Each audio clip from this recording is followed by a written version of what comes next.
What's growing down, y'all?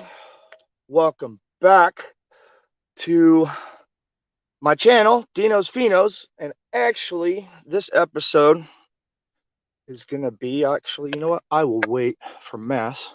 I did send you an invite via IG.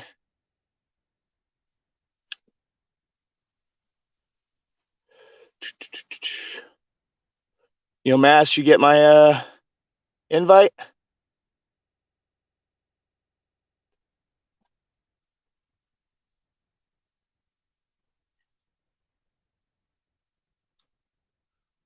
Mass.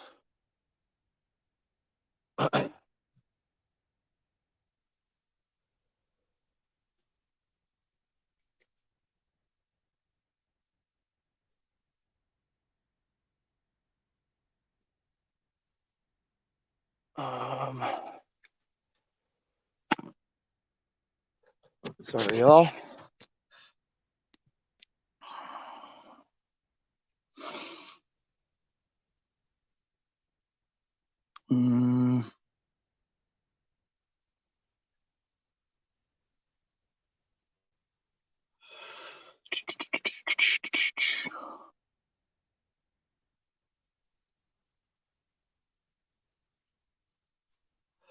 Yo.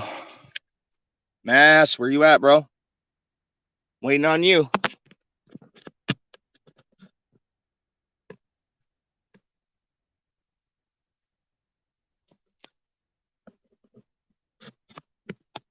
Damn, that dropped drastically.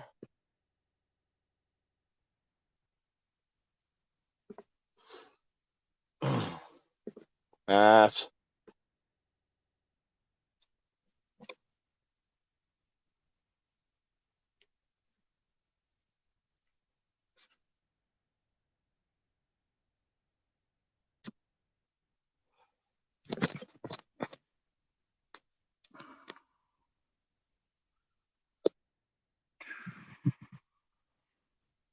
What's up, SoCal Dragon? I'm gonna give it a minute. Let people show up. I'm waiting on Mass Grower right now to get the show started.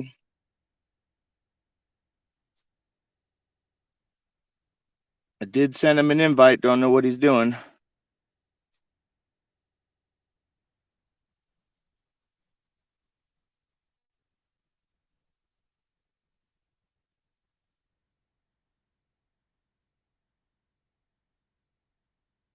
What the fudge?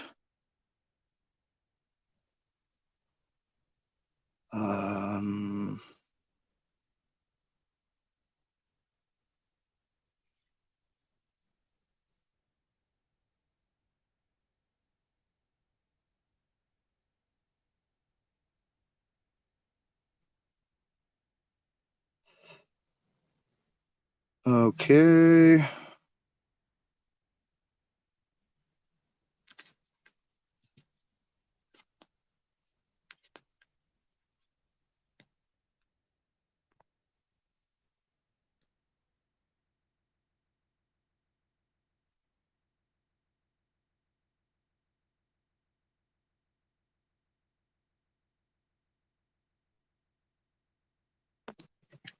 Well, I guess I'll get started on rolling this blunt. And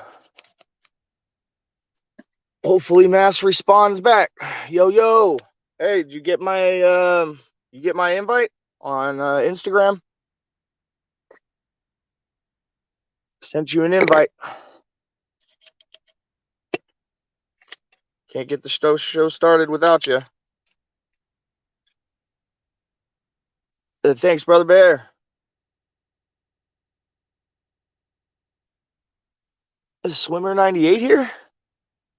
Or Swimmer?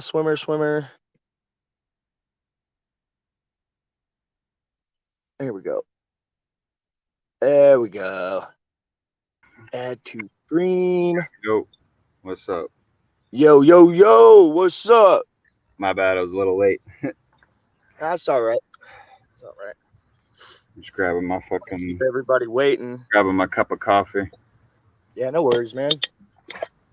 handle it. Just wanted to know that you got my invite and Yeah. whatnot. But before we get the show started, we'll wait for some more people to show up, possibly. I mean, I sent out a bunch of invites this morning, posted it on my Facebook, and Yeah. So I if I get some forgot people to post it on my I talking to anyone. forgot to post it on my Twitter. Twitter? Yeah, my Twitter. Oh, nice. That's cool. Yeah, I have a Twitter. I should probably use that more. Yeah, I've learned that it's not like Facebook or anything like that. Yeah. Like, it's different. It's way different. No, it's still a good way to market social media, though, and your page. Yeah, that's for sure. Yeah, I got a good spot in front of my blue cheese. It's one of my biggest plants. So, see, you got a good spot. Yeah, I'm sitting right here in front of the twins. Which one's that? The magic rabbits, the twin magic rabbits over there. Oh yeah, twin magic rabbits.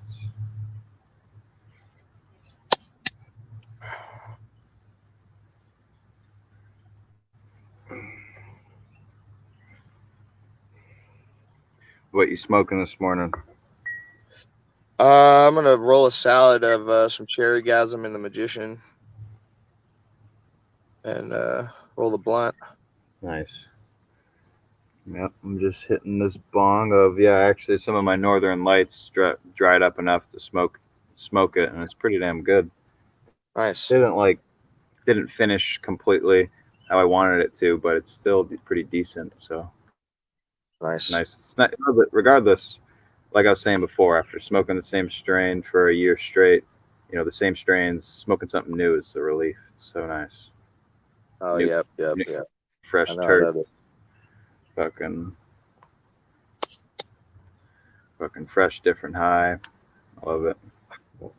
But anyways, this morning I'm smoking on some Candy Kush, some of the stuff I grew last year that was one of my biggest plant. Yeah, I saw you comment on one of my fucking videos from last year. You're like, "Oh, dude, way bigger last year." Yeah. I saw that, and I was like, dude. Those two Candy Kushes, they got really big, but they really weren't the best strain to grow here because I lost about almost half of them, like from mold, and like it was weird. It wasn't even a strain that molded because like the buds got fat. It just started to mold right off the bat in flower. Like it had no resistance to, no fungus resist. They could not resist fungus at all or any mold. What? Oh. Shit. Cheers, everyone in chat. Big Brother Bear, Tandoori, Swimmer 22. How's everyone doing today? And SoCal Dragon Farms. Cheers, everyone. What you guys? My bad. Push the wrong button. No worries. What the hell? I said set up my microphone, Are you using a laptop right now? Or a phone? I'm using my phone. Nice. What the heck? Audio. Yeah, I don't know. Definitely if you have a good phone, it's good. But I don't know. Streaming on my phone's a pain in the ass. Hello. Okay. Yo. My headset is being stuck as fuck. I don't know what the fuck's going on.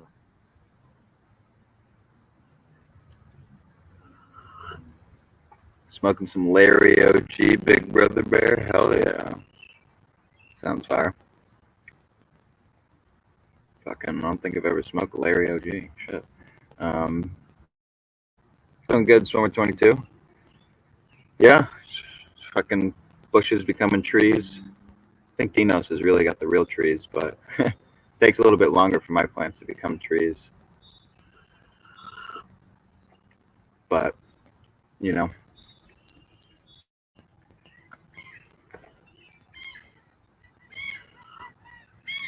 You're muted, Dino.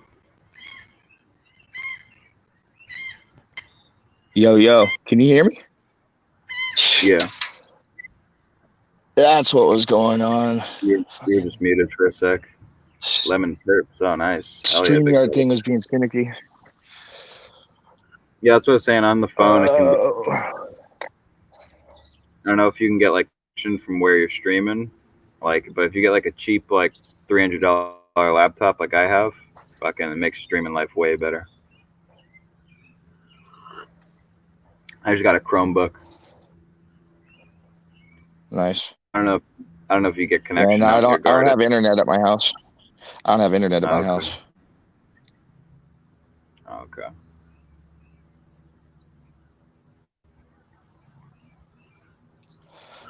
I've got unlimited internet on my phone, so yeah. Yeah. AT&T just barely started coming out this way, and they're still too expensive. Yeah.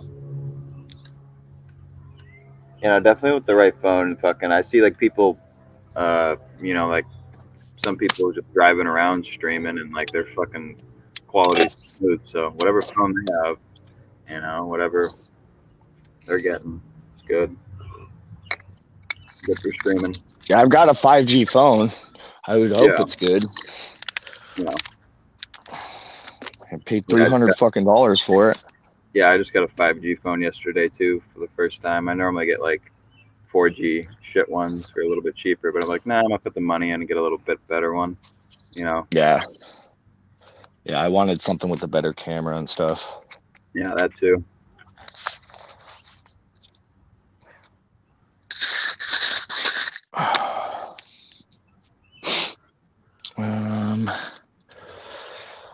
Let's toss this over here. Fucking it was gonna be.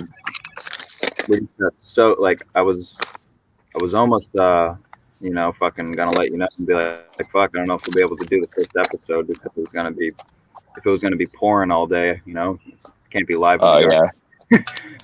Yeah, I woke up last night and it was raining out here. Yeah, it was heck. It was whatever it's called. Yeah, it poured this morning, but stopped. It's not gonna rain. It's not gonna rain the rest of today, so it's good. It's just gonna be overcast. Nice. Yeah, I was gonna give my plants like the alfalfa SST. You know, the fucking. It's like at the perfect enzyme. You know, like they're like this long. The tails. You know, perfect enzymatic rate. You'd say. You know, and I want to give it to my plants, but you know, after they just got fucking pissed on with rain, I don't know if that's the best thing I should do, or what is it again? Maybe I can. The alfalfa SST. Oh yeah. No, you're good. You're good, bro. I mean, did they get dumped on by rain?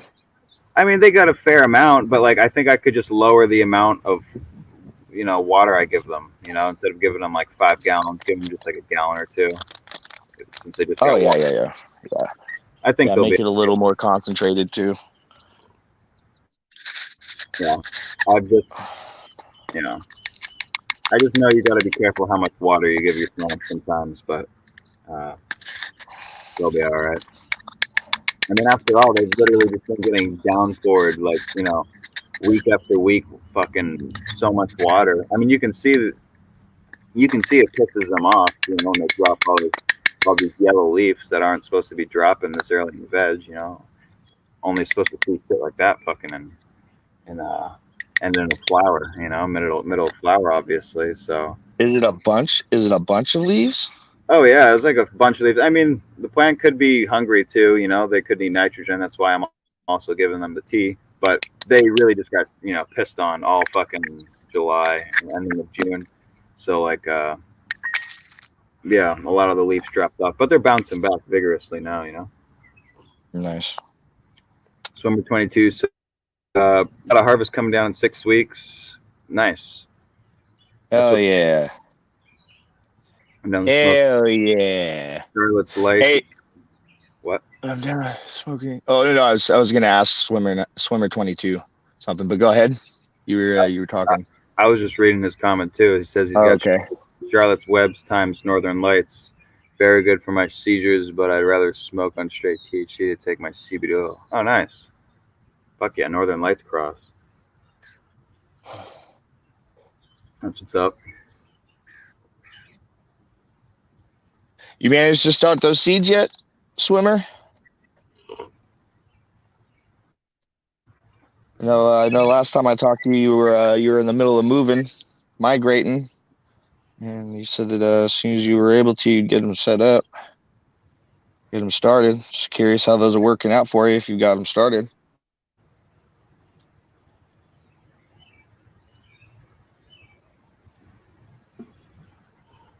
Dude, my buddy sent me a picture. My buddy sent me a picture of one of his plants because he's growing my seeds. Yeah. And he's like, "Is this a male?" And it has balls on it and stuff, right? I'm like, "Yeah, it's a male." He's like, and then he's like, "Even with the hairs?" And I was like, "Whoa, wait, what? What? Wait a second, wait a second, wait a second." And then I called him and was on FaceTime with him, and like he showed me, and I was like, "Bro, you need to pull that thing out right now." Damn. And he's like, "Oh," and I started explaining to him why, and he's like, and then he like fucking, and then out of nowhere he's like, "Well, I have been using this." After I like was going through the whole like herm thing, like explaining to him like how cannabis herms and shit like that, and like how he's probably like underwatering and underfeeding and stressing the fuck out of his plants. Um, uh, he goes, "Well, I did start using this. I did get this." And started using it, and he fucking got a big ass bag of Miracle Grow soil. Oh no. I was like, "Oh no, bro!" I was like, "That's the culprit right there." He's like, "What do you mean?" I'm like, "That shit will make your plants herm. Really? Don't Wow. ever, ever use fucking Miracle Grow, dude." What's I in was like, it? "I've heard." What's I in it? don't know. I don't know. They put something in, but it's not formulated for growing cannabis, Right. So it's just and something the plant doesn't it's like. got a bunch of shit. Yeah, it's got a bunch of shit in there that could cause your plant to herm. Right. And I was like, oh, because I was like, "Bro, you're the only person with my seeds that have had any herming issues. Everybody else's plants, my plants are fucking great. Right. I haven't had any issues." And then when he showed me that bag of fucking Miracle Grow soil, he's like, "You should have told me that before." I was like, "Dude, I told you that before you even started growing." I was like, "Don't use Miracle Grow ever." Ever, Yeah. ever, ever. It is fucking garbage. Anything that is owned by Monsanto, do not Yeah. buy into. They're fucking garbage. They You don't fill see their that. soil. Their soil's dead. It's filled with chemicals and You, salt. you don't really No, see that advertised at hydro shops where they sell cannabis related products. So why would he think it's for cannabis? because it was his mom that went and got it, and his mom's being the stubborn one and not taking advice from other people, and like even me, dude. Like she won't. She just refuses to like take any information in, and then Yeah. she just goes and does stuff like that after being told not to. And it's like, Yeah. dude, you're gonna cost your son his whole fucking crop. Like, you want him to stay off the drugs, but you don't want to take any advice from fucking cannabis growers. She's like one of those people like, "Oh, it says right here in the book," or, "Oh, I read it online. Yeah. It must be true." Like, nah, man, it don't work like that. If I took everything that I learned from growing anything with a grain of fucking salt, I wouldn't have a grow the way that I do. Like, it's not possible. Tandor said, General Hydroponics is owned by Monsanto. General hydroponics. And people are still using that shit. Yeah, Yeah. don't buy into Monsanto, people. We all fucking know this. I don't know why y'all keep doing it.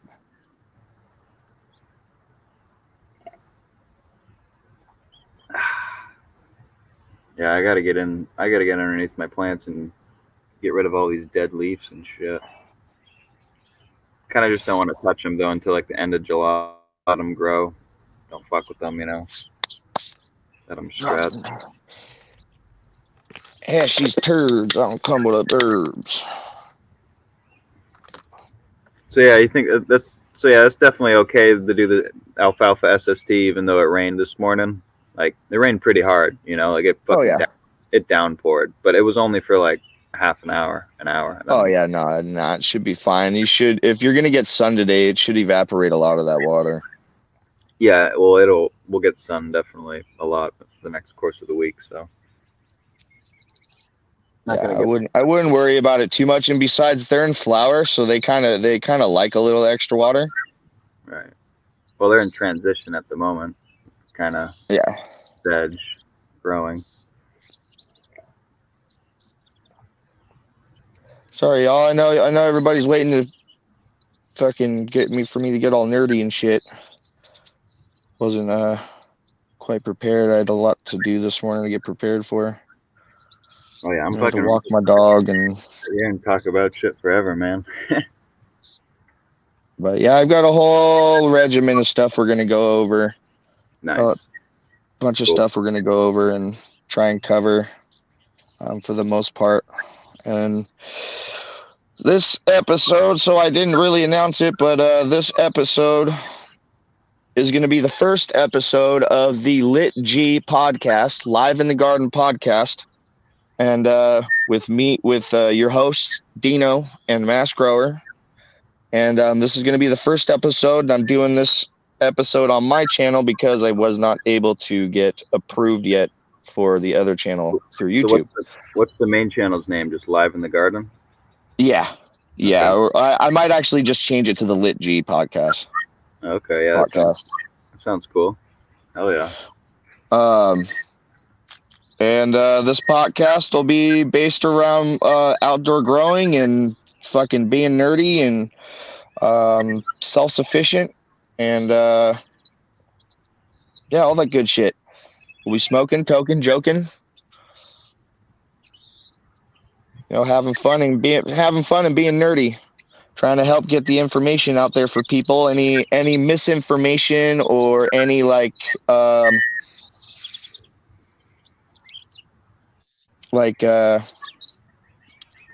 any confusion, you know, I'm going to try and get any confusion that's settled that anybody might have for their gardens as far as like pests and soil and how certain things go.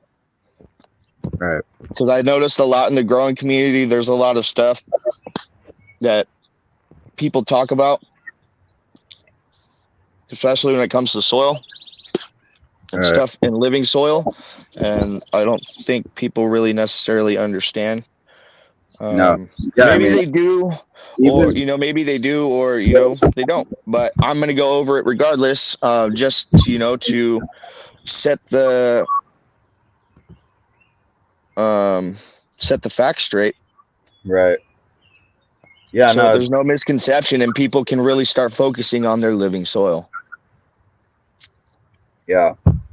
Yeah, no, there's definitely like a lot of people out there like that, you know, don't understand that it's all about, you know, the soil life and caring about the soil and feeding the soil.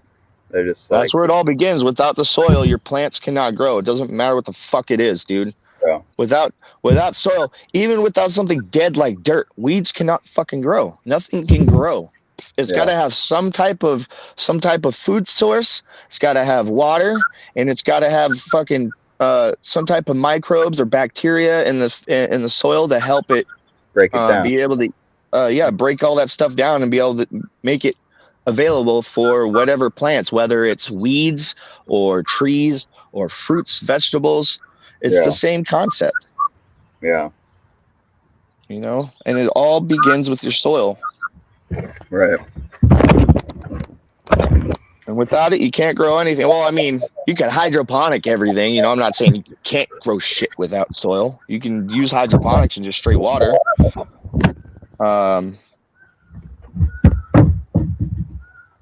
There's a technique I'm going to cover in future episodes. Like outdoor hydroponics is pretty fucking cool.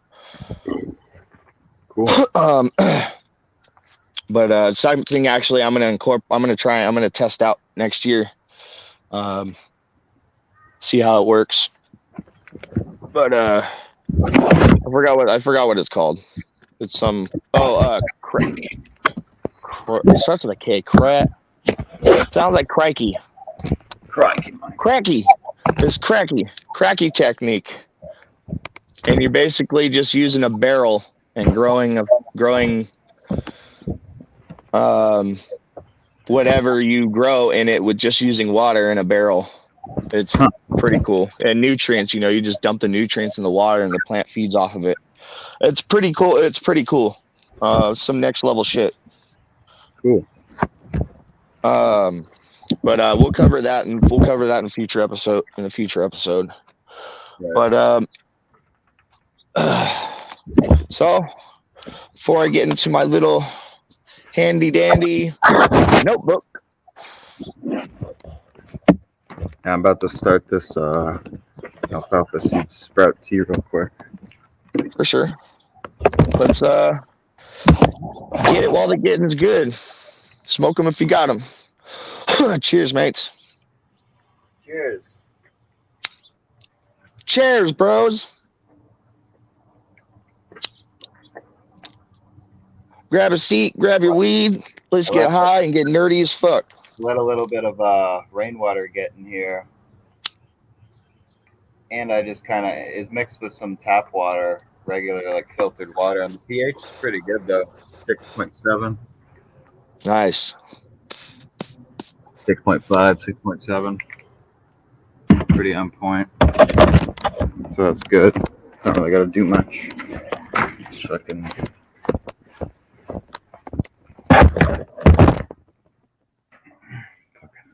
So I also want everybody to keep in mind, anybody who's new, who watches this, who tunes in later on, or maybe during the next couple hours, I am no pro. I'm fucking an amateur grower, but I am a nerd. I like to study, and I like to help get the information out. So that's why me and Mass are doing this podcast. Definitely same here. I'm an amateur too. I'd say that you have a little bit more experience than I do, but both of us definitely being, just starting to grow with you're 5 years and I'm like 3 years. So yeah, we're both up and coming amateur growers. But yeah, I know what you mean. Definitely no pro yet either. So I mean, you can take everything that I say with a grain of salt if you want, but just know that I do diligence and I research the shit. I research shit till I get fucking tired, bro. And when I'm tired, I fucking force myself to fucking cram more knowledge into my brain. So, like I said, you can take what I say with a grain of salt, or you could listen to what I say and take it into consideration and do diligence and go do your own research. I can't stress it enough. People, do your research on things, man.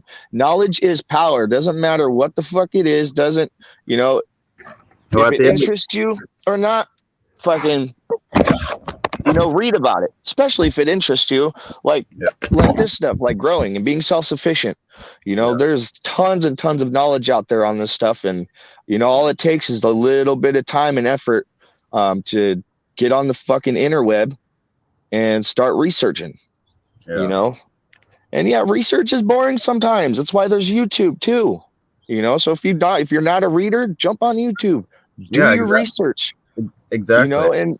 And with this, with growing anything, man, there's always something new to learn. There's always something new happening in your garden. Yeah, always something new to learn. There's always something new to learn.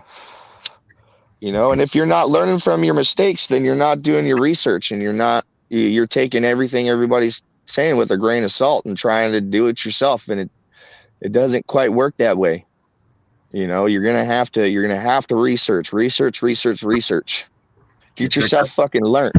Check out these seed sprouts I got. This is definitely a good time to do it. Hold on, let me show you. They just started the sprout. You want to put me full screen for a sec? Yeah. Let me Hang on, how do I do this? You press the screen button. Here comes the sun. Screen button, the screen button. Oh, solo layout. Yeah.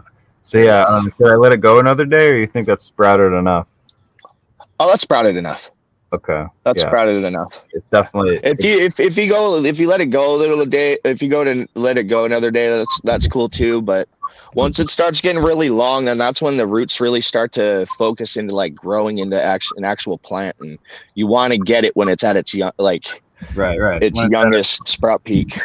Yeah, they say it's most enzymatic rate, right? Yes. There you go. That's what I was looking for. I'm gonna put it right in the tea bag here. It's just a little paint strainer. Yeah. That's a nice bag too. Yeah, I'm pretty sure. When I go get worms for my chickens from the worm farm over here.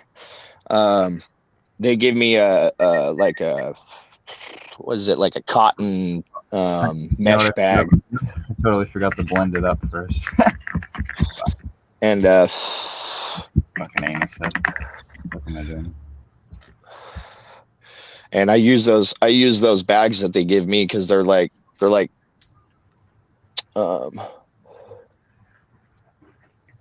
this. They're like fucking this long, like a foot long sometimes. And then they've already got a tie, like a rope on them, so I can tie them to stuff.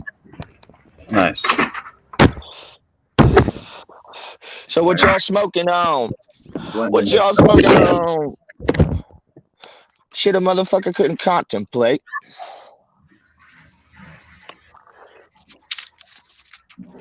I love that song. Y'all ever heard of Dirtbag Dan? That dude's dope.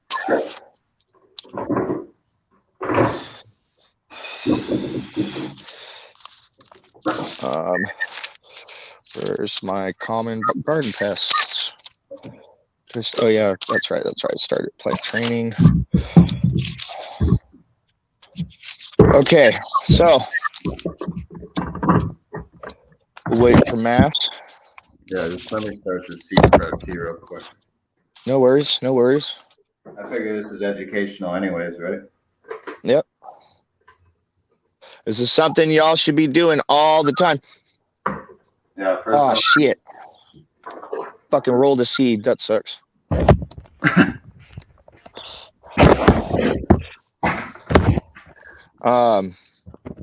This is something. Seed sprout teas is something you should be doing all season, all year long. Really, I mean, if you can afford it, you should be livening your soil all the time. All the time. Don't let your beds dry out during winter. Keep them alive. Grow stuff in them. Like if you're growing no-till outdoor, like I am, building your soil.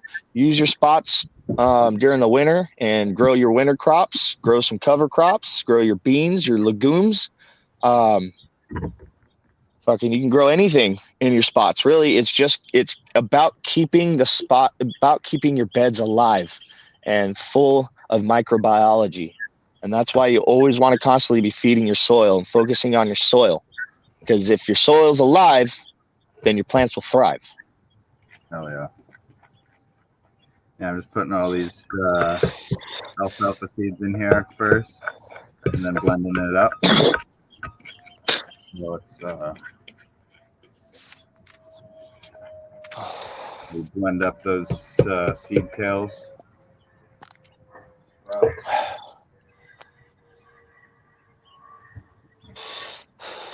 I was going to wear my green bow tie to match my suspenders, but I couldn't find it. I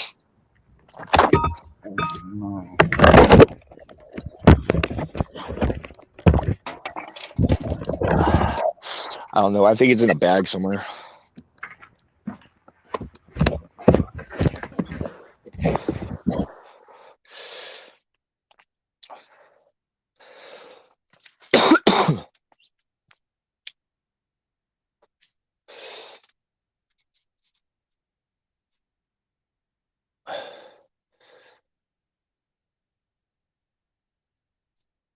Tandoori Farm says, yeah, masshole grower is big on that method. He's grown with that method. Talking about the no-till Tandoori.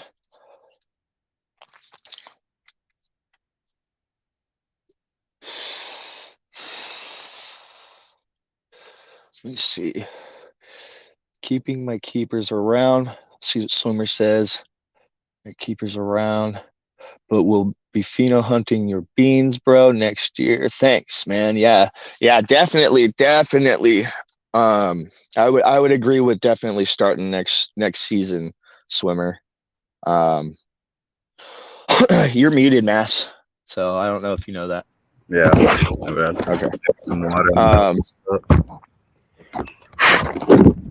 But yeah, I definitely agree with starting my seeds next season. That way you can get a full grow season out of them, especially if you're going outdoor, because they love to grow outdoor. And something happened with the branch over here. I don't know what the fuck happened.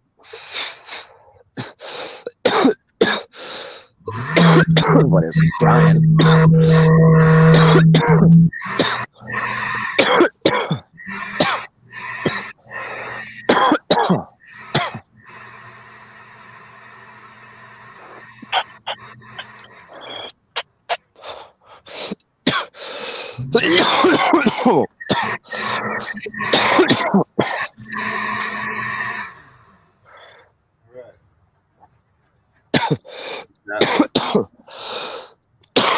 Excuse me, y'all. Yeah, alfalfa shake. Oh, nice. Hell yeah. I want to get a Ninja blender, dude. I just want to spend $80 on it. I just don't really think it's worth $80 fucking dollars. This one was cheap. This was only like I don't know, $20 blender. I got a $10. I got a cheap little $10 one. Yeah, I think it's all works fine. Yeah.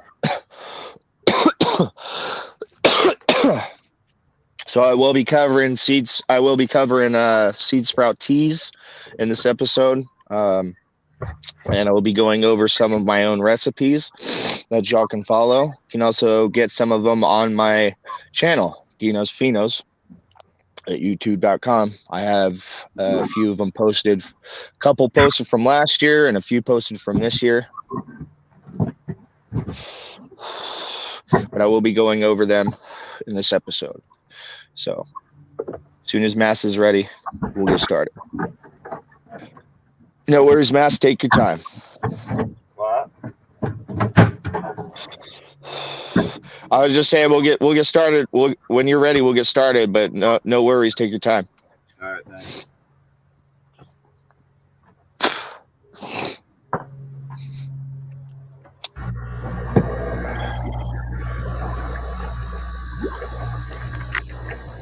What do you think about putting growers recharge with my alfalfa seed spread teas? Think that's good?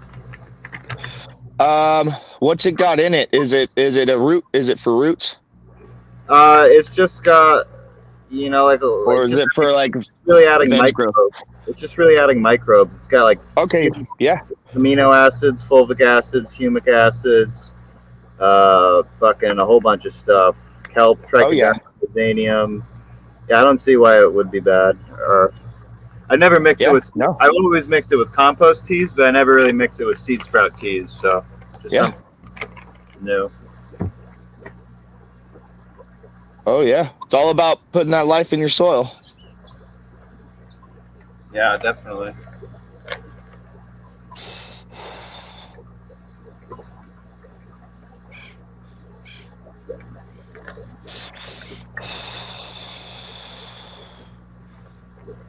So, little special announcement. Keep everybody informed with my channel, with actually both channels.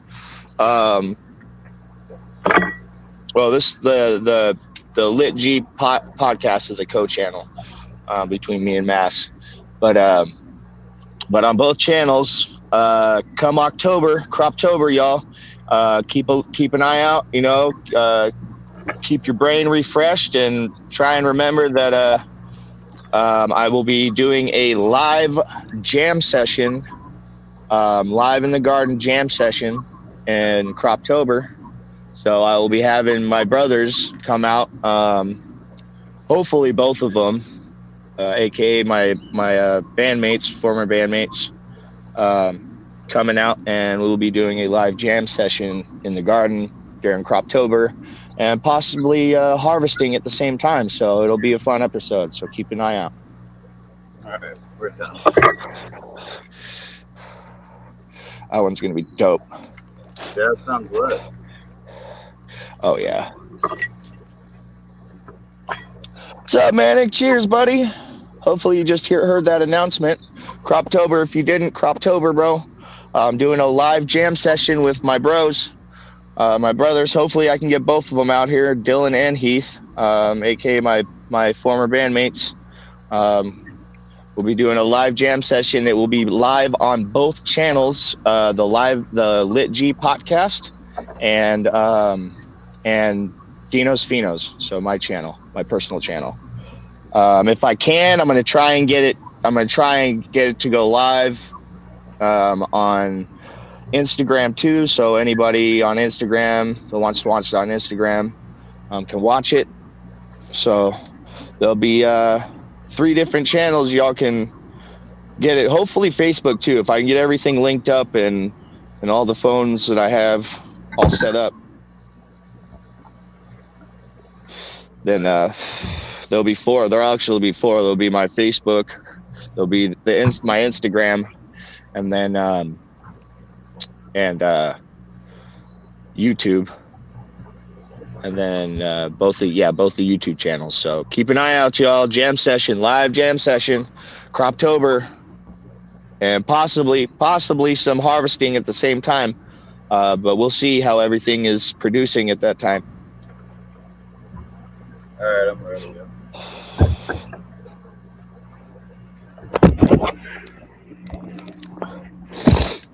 Keep going. Oh yeah, I'll definitely let you know, Tandoori, if I need some help. But I got a couple buddies that are gonna come out and help me, so I might be covered. But I'll let you know.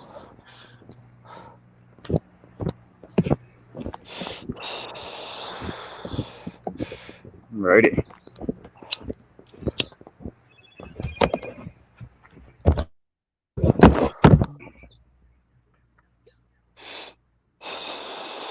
You want to smoke one before we get started?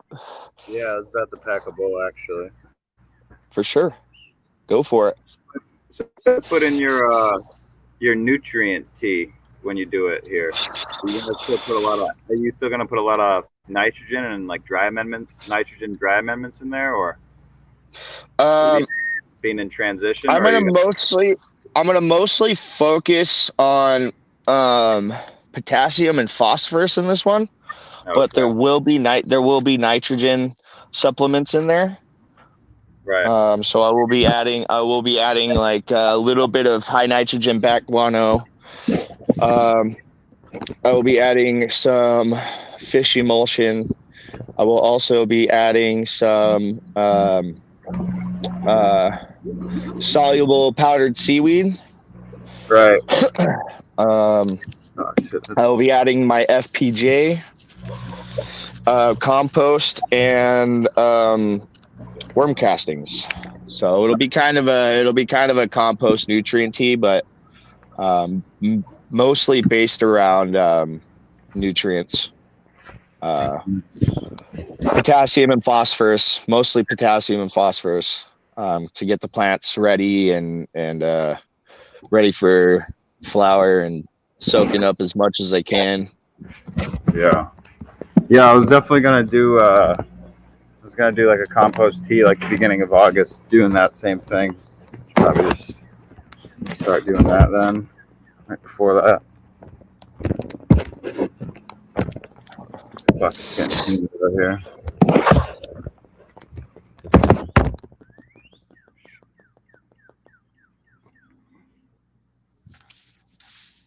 Oh, I don't know if I slept wrong or what.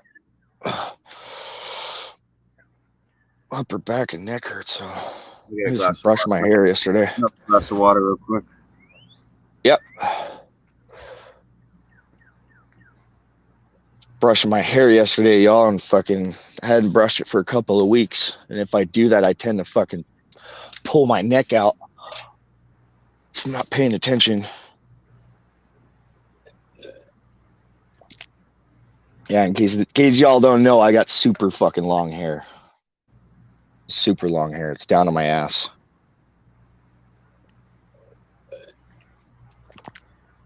And I want to dread it. What do y'all think about that? Think I should dread it? I've been growing my hair for 15 years. You guys think I should dread it? I don't brush it much. I don't really wash it much already. Y'all think I should dread it? It'll grow back. I know I got the good genetics for it. My uncle grew his hair back a few times in his lifetime. It's 43 years. It's crazy. I grew up watching him with long hair, and then one day he just cut it all off. It was down to the bottom of his ass, and he just cut it all off in his song. I was like, dude, what'd you do to your hair?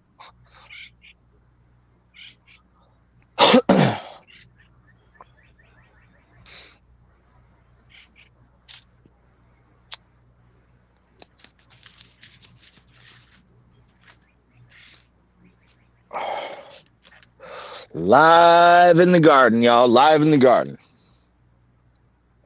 Croptober jam session. Keep your eyes peeled like some bananas. It's going to be a fun episode.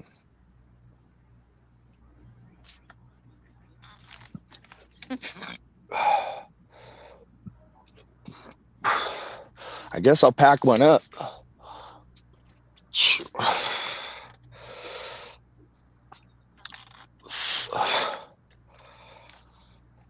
So, what's y'all's plans for the day after this? What y'all doing today? It is Sunday. Y'all going to any sermons? Y'all go to church? Go to church, nigga. Go to church.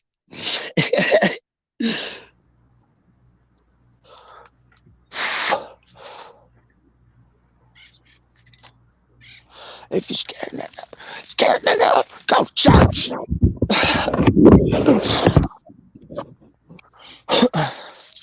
Just trying to keep everybody entertained. What is it? That stretch with dreads epic. What cover crop should I plant right now? Any cover crop, bro. Any cover crop, dude. I got any legumes. Any legumes. There are also other plants, like you can use mustard, which helps clean certain things out of the soil. You can also use things like what is it?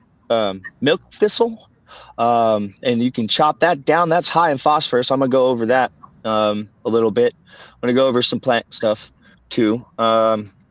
There are other you can use almost anything as cover crop, dude. Throw down some rye, or not rye, but throw down some barley, throw down some alfalfa, throw down some hairy fetch, throw down some, like I said, mustard.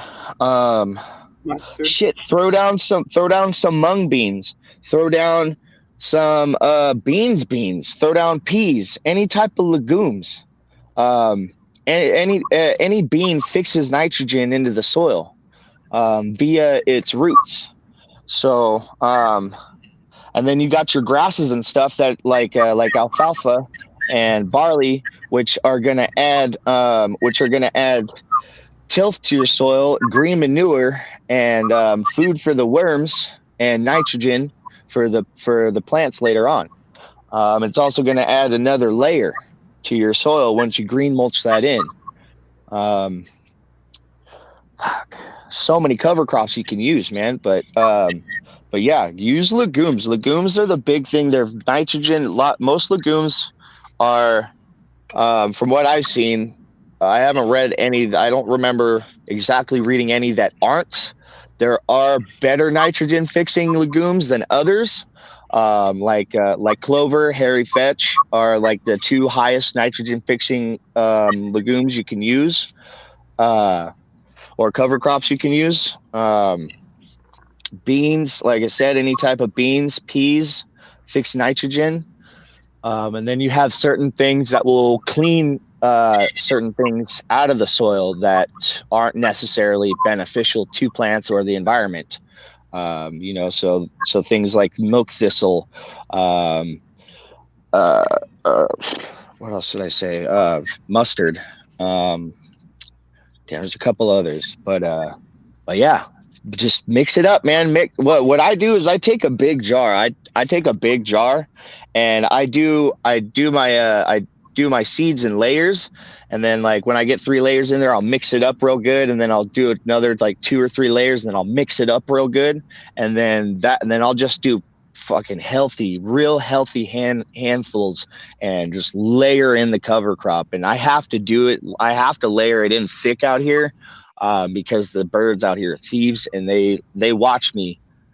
They know when I come out here and lay down seeds of any kind, whether it's cover crop or food. They will come in and they will pick out the seeds. That's why I've got everything netted off, because they are damn thieves, man. The wildlife, if you're growing out in the boons, dude, out in rural area, dude, the wildlife will come in. If you grow it, they will come. It's just how it is. We're growing everything that they want to eat, that we want to consume. Yeah. And they want to consume it even more because they're tired of eating all the shit that's out here, and everything's full of nutrients and proteins and stuff that they want, that they need, that we all need, so you have to be on top of your pest control, whether it's bugs or land animals, sky animals too, so. But let's set masses here. Oh, you're packing a bowl, I'm packing a bowl. Yeah. But that's a little bit of what we're gonna go over, so I won't go into it too much, but we're gonna go over some of that in a little bit. I'm gonna pack one up, y'all pack one up, and then we'll get started. So sorry it's taking so long, but we're fucking stoners, and sometimes it takes us a little bit. So pack myself a schmold bowl.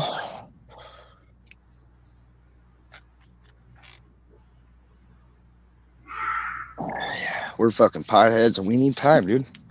There's not enough time in the day. But imagine if like days were 48 hours long, dude. Like fucking 72 hours long. Like Jesus. I think days are longer on fucking shorter, on like other planets and shit. I don't know what it's like. Well, I mean, like places like the years are shorter. Like Alaska go through 30 days a night and a white summer. Wow. Yeah, dude. Yeah, like it never really gets dark at night, right? Yeah, it doesn't get dark at night it doesn't get dark for 30 days in Alaska, dude. That's bananas. People have been, lots of people have been known to commit suicide and go crazy, end up in psych wards and shit because they can't handle it. Yeah. And then the white summer, everything is so fucking bright, dude. It's just blinding and nauseating and crazy. Actually, me and one of my old buddies, dude, like my best friend, my bros, dude, one of my fucking road dogs. Me and him, our old band, Damn for Eternity, we had an idea to write an album. It was going to be a dual side album, and it was going to be called 30 Days of Night and a White Summer. And what we were going to do is we were going to go spend that time in Alaska and go through all the painstaking mental anguish that people go through and write music through it all. Like, it would have been fucking dope. Hell yeah. Nice. Yeah, that's right, Tandori. 9 o'clock sermon. We talking grow. We talking weed. We talking self-sufficiency. We're talking soil. So cheers, y'all. Cheers.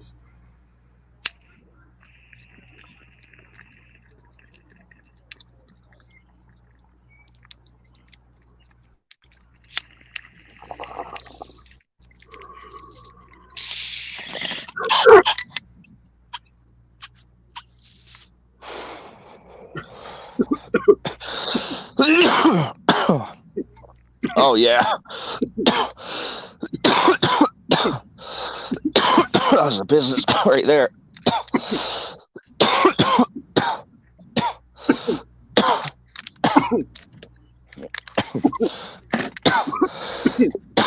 Oh, dang.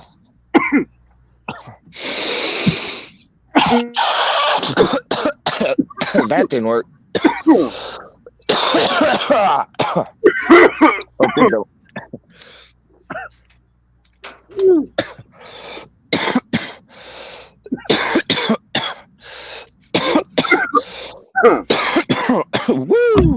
Got the sweats off of that one.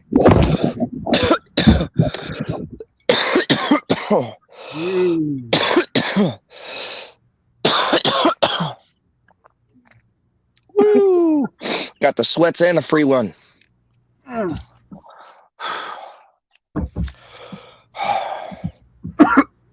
Oh, sit back and bask for a second. Oh yeah, that was a shit, y'all. So gotta clear my throat. Grab a little.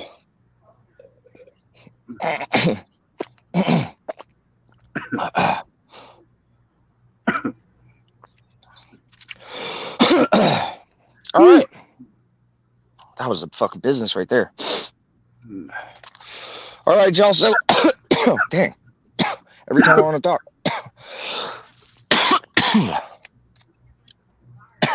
All right. So on this first episode, welcome to the Lit G POTCAST. Hell yeah. Thanks y'all for tuning in with your hosts, Dino from DEANO'S, and your boy, Mass Grower from MG98, Mass Grower 98. Check him out. If you ain't subscribed, make sure you subscribe. This dude's on top of his shit for being in as early in the game as he is. I'll tell you what, and he's on the East Coast, which is another reason why I teamed up with him, because I'm on the far West Coast and he's on the far East Coast. So we getting it all around. Oh yeah. And hopefully we can meet in the middle with some people and really start getting this thing going, and push the movement and get everybody ready. Yeah, for that federal legalization. Y'all ready for that shit? I am, because it's gonna get fucking big, bro. So yeah, anyways, go ahead, bro. Like you were saying though, like it's just good to see other people's grows, like from all around the world. And yeah, like we got to have people from east to west, mid US, whatever, different everywhere, man. Coming We're in. trying to go worldwide, but for right now, we'll start at home base, right here at home at the good old US of A, the ones that we run, the 99%. We run this motherfucker. Get that shit straight.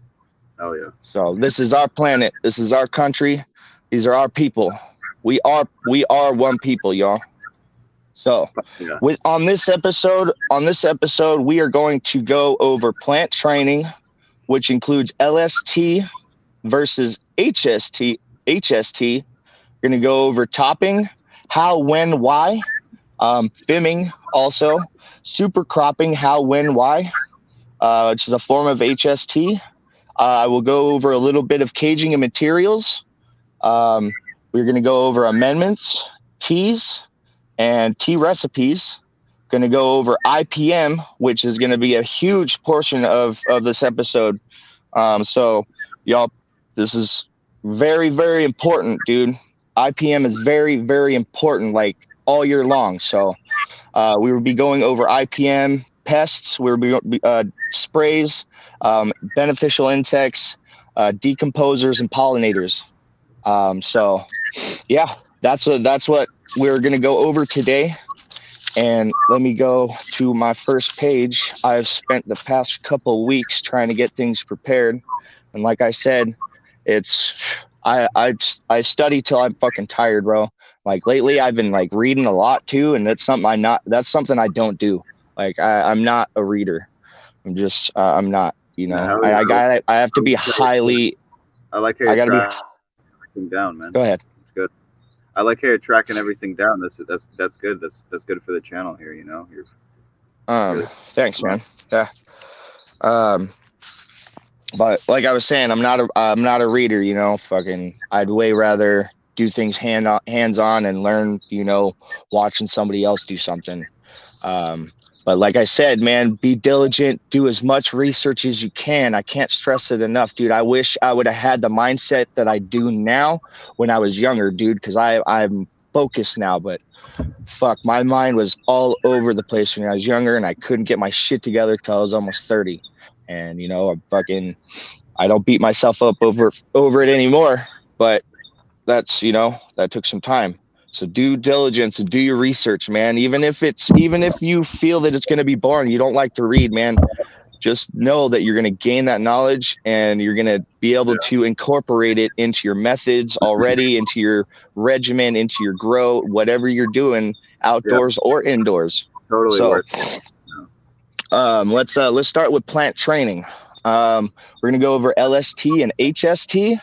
Now, for those of you that don't know, this is mostly for the newer growers, people just tuning in or just starting to, you know, get into the movement, or even, you know, just starting to experiment with cannabis, you know, and getting interested in it, and people that are curious. So, what LST is a method of manipulating a plant to desired shape and height, and it will also promote higher yields. So what that means is basically tying your branches out, slowly, pulling them down, trying to get light to the insides of your plants. Like you can see back here, how everything is pulled through the cage, which is another thing, caging a material. This is huge plus to have in the garden if you can get your hands on it, if you can afford it. It's big support. Yes, like Matt said, it is huge support. It is basically your support system. If you don't have caging around your plants, you're going to have huge issues in the garden. And I discovered that this year, again, doing novice shit, dude, and being a fucking lazy stoner. And my one NOYB, Mendo Dope NOYB strain has taken a beating because I got lazy and didn't cage her up in time, and branches snapped. And luckily I was able to catch it and save a lot of those branches, but some of them I wasn't able to. And, you know, didn't hurt her too much. But with that said, you really want to have your support system up around your plants, before or by the time or after, you know, shortly after you get them planted outside, because as soon as you put them outside, they're going to fucking explode. Especially if you have good living soil, they're going to explode. And before you know it, they're going to be too big for you to put a cage around by yourself, at least, without snapping branches. Even with help, dude, you're going to snap branches, or you're going to have to extend the size of the cage to something you're not comfortable with, or you haven't worked with, or you don't know how to work with. So you need to have your support system up for your low stress training. That way you can start forcing that inside growth early and start low stress training your branches out and tying them out and getting them to grow towards the cage. Okay. And examples of low stress training is, like I said, branch tying, bending, minor pinching. I use a lot of the green tape, or super cropping. Green tape is a great material to use too. It's nice and stretchy, and also firm at the same time. You can also use hemp twine. I'm using that. The thing with hemp twine is that you need to keep an eye on the branches that the hemp tie is tied around. Otherwise, the branch can get too big and outgrow that the diameters of that tie, and then it'll start to pinch off the branch. It's like the same thing with zip ties. When I'm supporting my branches, I got to change them out like every week or two because the stalk will grow around the zip tie and it'll almost decapitate the fucking branch. Yep, exactly. So exactly. That's why I like the green tape, because it's a lot more gentle on the branches. You know. Also, yeah, most definitely. Green tape is really the best thing to be using when you're tying out your branches, because it stretches with the branches as they grow. Yeah, there you go. There's some green tape. If you've never seen it before, I mean, it's really, it's self-explanatory. It's green tape. It's stretchy. It's firm at the same time. It's very, very good to have in the garden. You can use it for anything, tying up anything, cannabis, beans, tomatoes. What else needs to be tied up? Whatever plant needs to be tied up in the garden, you can use it for. Some things work better than others. Like I've discovered, the hemp tie, the hemp twine works better for the tomatoes because the tomatoes don't really grow and get choked off like cannabis does. It more or less grows up. It more or less grows laterally and then gets heavy and then just pulls and then falls over. It gets some. It actually will get some slack in it and then fall over, and then that's when you know you need to tie your tomatoes up again, retie them up. Right. But other examples of LST is minor pruning or defoliating. Well, minor pruning to me is taking off your bottom branches. That's also a form of high stress training. Yeah. That's more actually, that's major pruning to me is cutting off the lower branches to promote the upward growth of the plant. Right. Minor pruning would be defoliating, taking off small growth suckers on the inside so that you can get airflow through your plant. You can also do the same thing with tomatoes and beans and other certain crops. HST is a more aggressive method of plant training that involves minor damage to the plant to promote a vigorous growth that triggers responses, and newt dense knuckle that provides newts and extra support to branches, in turn a higher yield. So what I'm talking about there is super cropping. What I went into there was about super cropping. That is a high stress training example. So super cropping or pinching. People are calling it pinching. You pinch the stalk, like actually I can show you all right here on this one. You just grab it, you find a space right here. I like to probably go down like 3 nodes, and then you can pinch it or you can work it. I suggest working it. I suggest here, yeah, let me do that. So the layout. So I suggest working it. Twisting it. Yeah, twisting the branch a little bit just to kind of break up the layers of the branch. And then when you feel that it's gonna bend it and just bend it down a little bit, give it that 90-degree angle about, and then try not to snap the stem. If it does, it's not a big deal. The plants will heal. If you don't feel comfortable leaving it as an open wound, you can put some duct tape around it, and it'll heal up fine. Cannabis is a resilient plant, and it in fact loves these little stresses that you give it, even the big ones. So that's just a really simple thing. It's more advanced. I mean, for you newer growers, I don't suggest it unless you really want to experiment with it. But if you don't want to take the chance and harm your plants, which it's not going to, as you know, as long as you do it right and you got a good healthy plant. Just leave your plant as it is, as is. You don't have to do that. You will still come out with a pretty sizable yield if you're not using any of these techniques. Right. So examples. What's that? So the energy's got to go somewhere. Even if you grow a plant straight up and never top it, you know, it's still gonna get a giant, massive cola, and like it's gonna bush out naturally. You know. Yep.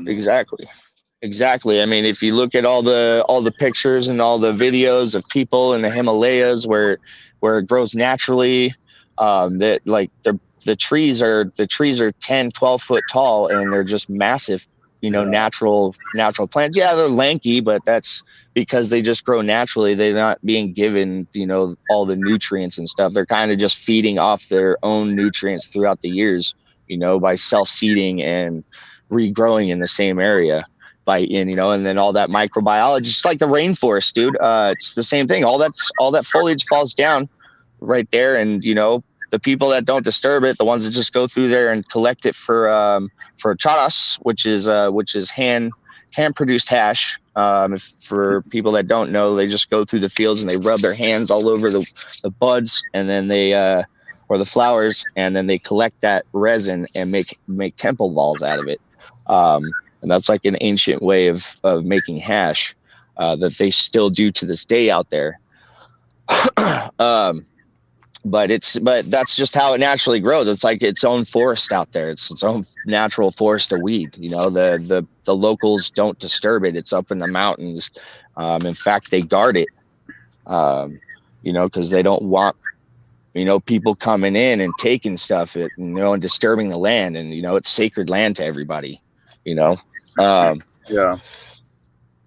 What's up, Mr. Fly Zone? Cheers, bro. Cheers. How you doing, Mr. Just in time, bro. We got started 12 minutes ago, so got a little hour of smoke time and waited for some people, and we started the little sermon, as Tandoori calls it, at 9 o'clock. So we are going through plant training right now. I'm just getting to the end of HST, high stress training.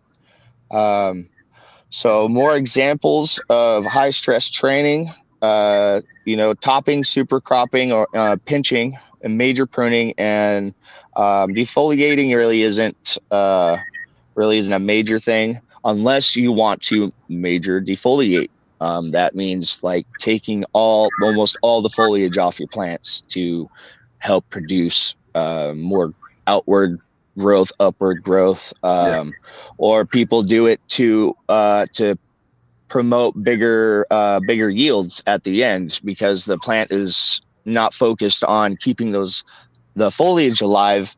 It's now more focused on keeping on its bud structure, its flower structure, keeping those nice and healthy and fat for you.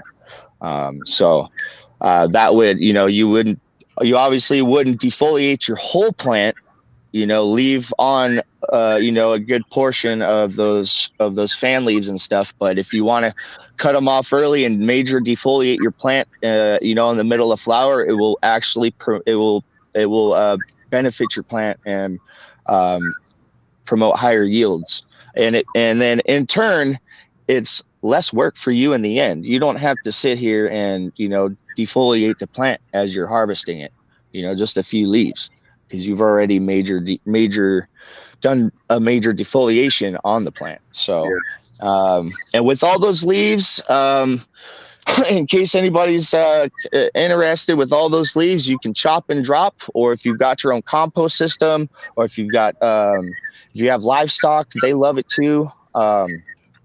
And then turn all that stuff, if you feed it to livestock, is going to turn into manure, which you feed to your compost system, and then you've got nice, healthy compost. Or you can just start a new pile.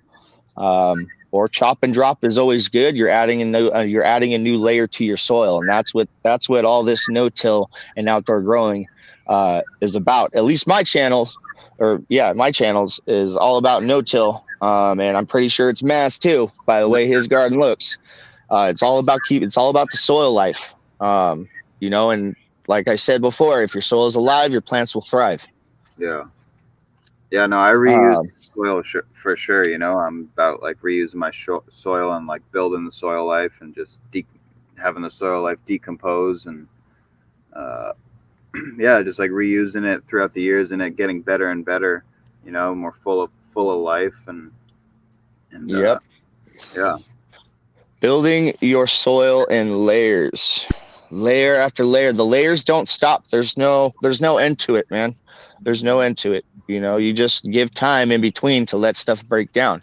And winter is the time when most of the layers will break down, because that's when you have the most moisture in the soil, and there's just a lot of microbial life, and that's what they have to eat. So, Yeah. and during winter, other than like as opposed to in spring when you're feeding your soil amendments and stuff like that, that's the soil's feeding off of that, and the layers that are still residing in the soil that haven't completely broken down. So that's a bit of plant training. Does anybody have any questions about it? Do you like what do I do as far as plant training goes? Okay, you know what? There is something I did want to talk about and focus on with the plant training. Now, with plant training, you can start as early. It is more beneficial to you and your plant to start after the plant has gotten to 5 or 6 nodes. There is a method called the fourth node method. You chop at the fourth node, and then you let it grow out and bush out. I've used that method. It works really well for creating that uniform bush. But if you want, you can just let them stretch like I do. I like big plants. That's why I like to get them tall and big. And then I'm also making stuff out of the stalks. What's up, dude? Yeah, I'm just saying, like, because yeah, that's pretty much what I want to do. Like next year, instead of like topping my plants early, you know, I feel like what you're doing, you know, you're definitely getting a bit more yields, you know, than if I were to just grow my plants straight up, you know, and top them later on. Yeah, I definitely think that works out better. yeah. I mean, if you really want to get that good uniform shape, you want to top. From my experience, I've topped at the 3rd node. I've topped at the 4th. I've topped at the 7th. I've topped at the 8th. I've topped at the 5th. So, from my experience, the lower the plant, the lower the nodes, the better uniformity you're going to be able to gain out of that. Saying, you've got this huge cage size to fill out.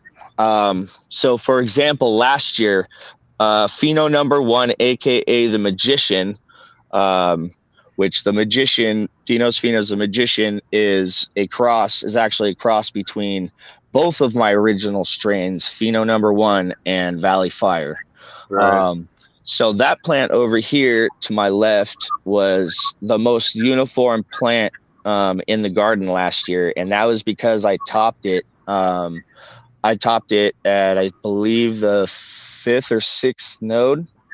Right. But it was tall. It was like the nodes were long, so I had space. I already had some height to them. Right. So, but topping at those nodes, it gave me a pretty actually really uniform round shape, globe shape, which I loved. I loved looking at that plant. Right. Because it was so round and big, and just like I really didn't do much to it, like other than top it that main stock that first initial time, and then low stress train out, and then slowly top things here and there as the plant grew. But I didn't really top that much, and that's another thing I wanted to get into. Strategically topped, more like it. Yeah. Yes, strategically topping. So what I do for topping and low stress training and super cropping is like I'll start super cropping earlier. I'll start super cropping before I start topping. Because what I want to do is my theory behind it is because the branches are branching out this way. It's already bushing out itself. They're already bushing out this way from being trained out. Now they're getting longer. So what I want to do is slow down the growth of those arms. And by super cropping, I slow down the growth of those arms outward, and then the plant can focus on the inward growth and start uniforming that shape. And then later on in the year, around June, July, is when I really start focusing on topping. And then when I top, like, okay, say the plants, okay, this year I've done some topping a little bit early. That's because the branch, the fucking plants got massive super quick this year. Yeah. So on some of the plants I had to top early. Yeah.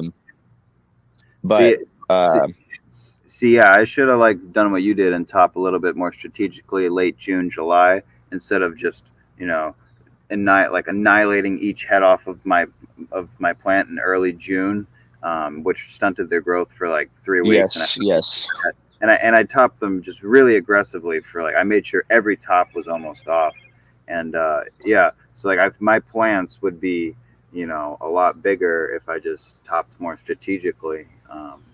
That's just why I wanted to ask about that, because I definitely want to improve, Yes, strategic chopping. Here. Yes, strategic chopping is to me is a must, because of the factor that that you really have to keep in mind that any stress you put on your plant is going to stunt it a little bit, even just a little bit, because now it has to change it. So it's like you being in your flow, and then all of a sudden somebody comes up, like you're at work, you're in your flow, and then your boss comes up and is like, hey, can you do this for me real quick? And you're like, shit. Now I have to change my focus into something else. Yeah. And it's the same concept with the plant. So all these little stresses are gonna make it switch back and forth, like, now I need to do this. Now I need to do this. Now I need to go back to doing this. So you need to keep those in mind with all these little stresses that you give your plant. Now, if you strategically train and top and super crop, then you will have less. That will be a less of a benefactor, at least in my experience. I've been doing it this way for a couple of years because I've gone through topping early and then ending up with popcorn sized buds. Yeah, the plant was uniform, dude, really uniform. It was 2018. Green Crack. It was a clone. That was the only year I grew all clones.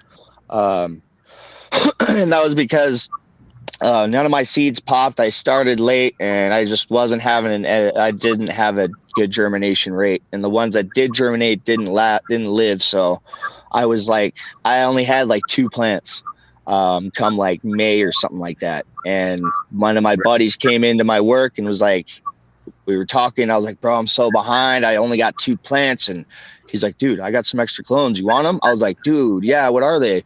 And it was, he gave me Green Crack, Nightmare OG, Strawberry Sequoia, or Sequoia Strawberry.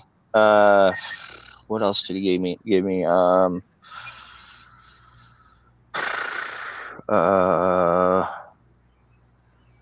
can't remember. He gave me a couple other ones. Clementine, and then he gave me another one. He actually gave me a total of 6. So yeah, he gave me Clementine, and he gave me a couple other ones I can't remember. Pineapple Chunk, which I had to pull early because it started flowering early. For some reason, I got it as a small clone, and then it just started flowering early, and it started getting cooked in the sun. So I had to pull that one early. But but not to go off topic, but that green crack was the first year that I had really started experimenting with super cropping and topping. And I topped the shit out of that plant early, and yes, it came out really beautiful and uniform, but the buds weren't all big and fat like I was expecting. They were small popcorn buds. The weed was good, yeah, it lasted me a long time too.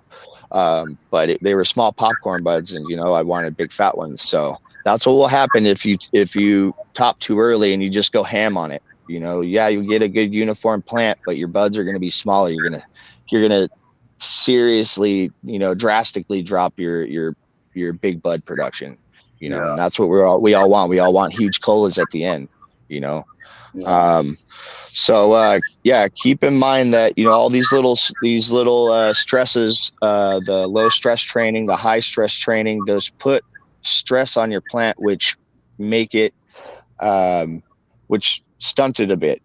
So so back to my methods is strategic training. So right now I am pretty much kind of not going ham, but like I'll come through in the morning, I'll check branches, I'll check to see what should be pulled out, super crop, topped, and when you top, it's going to cut off that growth of that branch, and it's going to focus everything on the inside of that branch. So, and then at the top of that, you will get 2 colas, and every time you top, you will get another cola. Right. So, and then you just do your math. But keep in mind, the more you top, the smaller your buds are going to get. So make sure you are strategically training, topping, super cropping your plants. You're not just going ham on it, because you don't want to stress the plant out to where it's like, I need a break. Let me take a break for 2 weeks. Now you've lost 2 weeks of veg time, which through any stage of growing a plant is the most crucial, because that is when the plant is building itself up to its maturity, so that it can become so that you have healthy food or medicine. Right. Yeah, and especially outside too, because you only have so much veg time as it is. It's not like indoors where you just keep vegging your plant. Yes. How long you want. Yes, that is a huge difference. Yeah, you can throw your plants on a veg indoors for 24 hours as long as you fucking want it. 48, you can throw them on a week, dude, in the light, in the sun, or in your light. But outdoors, you can't do that. Yeah. So you really have to pay attention to what you're doing. And I'll say it again. And thanks to Mass. We've got a name on it. Strategically stress train, top, and super crop your plants. And you can do the same thing with your tomatoes. Actually, it's more beneficial for your tomatoes to be cutting off the suckers and stuff, because they get heavy and they lean over, and really what you want is to get the food up off the ground away from the animals and stuff. But I really don't deal with that anymore. Last year, the squirrels were coming in fucking eating everything, dude. But I was taking them out left and right, and they were just still coming back in numbers, dude. It was stupid. And they would wait till I left the house, and then they'd come in and they'd just ravage the garden, dude. Bananas. But this year, I think they've just the cover crop and stuff. Or no, they'll come in here and they'll dig holes into the spot to try and like live in, or they'll go into my vegetable beds, and they'll eat my fruits, dude, my vegetables and my fruits before they're ripe. Like they'll come and steal my apples, or they won't steal my apples. They'll just eat them off the tree and just leave them on the fucking ground. Like when they're small little immature apples, dude, like a lot of squirrels around here make like nests up in the trees and shit. Fucking you got tree squirrels. Yeah, I got ground squirrels, man.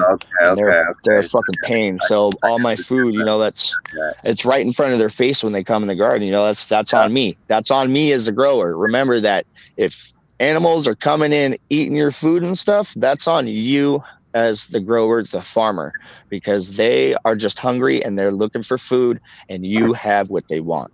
So Yeah. it's not necessarily their fault, but if they're coming back and they are a pest problem, you need to take care of them, which is going to be one of our next topics after Yeah, I mean it. NPK. Flour, NPK. NPK, we're going to go over this real quick. I am going to focus, for those of you that don't know, NPK is nitrogen, potassium, and phosphorus. Or no, sorry, nitrogen, phosphorus, and potassium. So potassium is K. Yeah. And phosphorus, what we're going to focus on right now, what is relevant.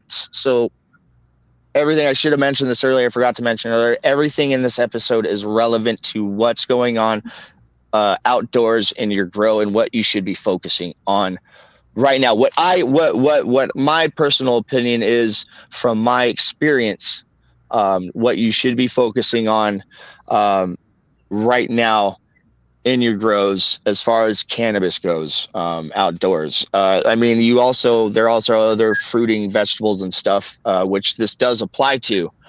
So, like your tomatoes and squash and other things like that are fruiting right now. They will need phosphorus and potassium, and that is what we are going to go over right now. Phosphorus promotes flower and root growth and seed growth.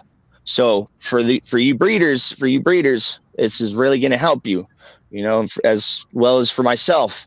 Phosphorus is going to help you and your seeds grow to be nice and healthy. If you're not feeding your plants or your soil, rather your soil, you feed the soil. Everything you're feeding your soil. Anytime you're feeding your plants, you're feeding your soil, because nothing is readily available unless it's made readily available, like synthesized, or it's water soluble. Is it readily available for any plant to uptake? The microbes, the FBI have to take care of that. Okay, and we'll get to that next. So phosphorus will help with your flower production, your root growth, and your seed growth. So it will help promote a higher yield.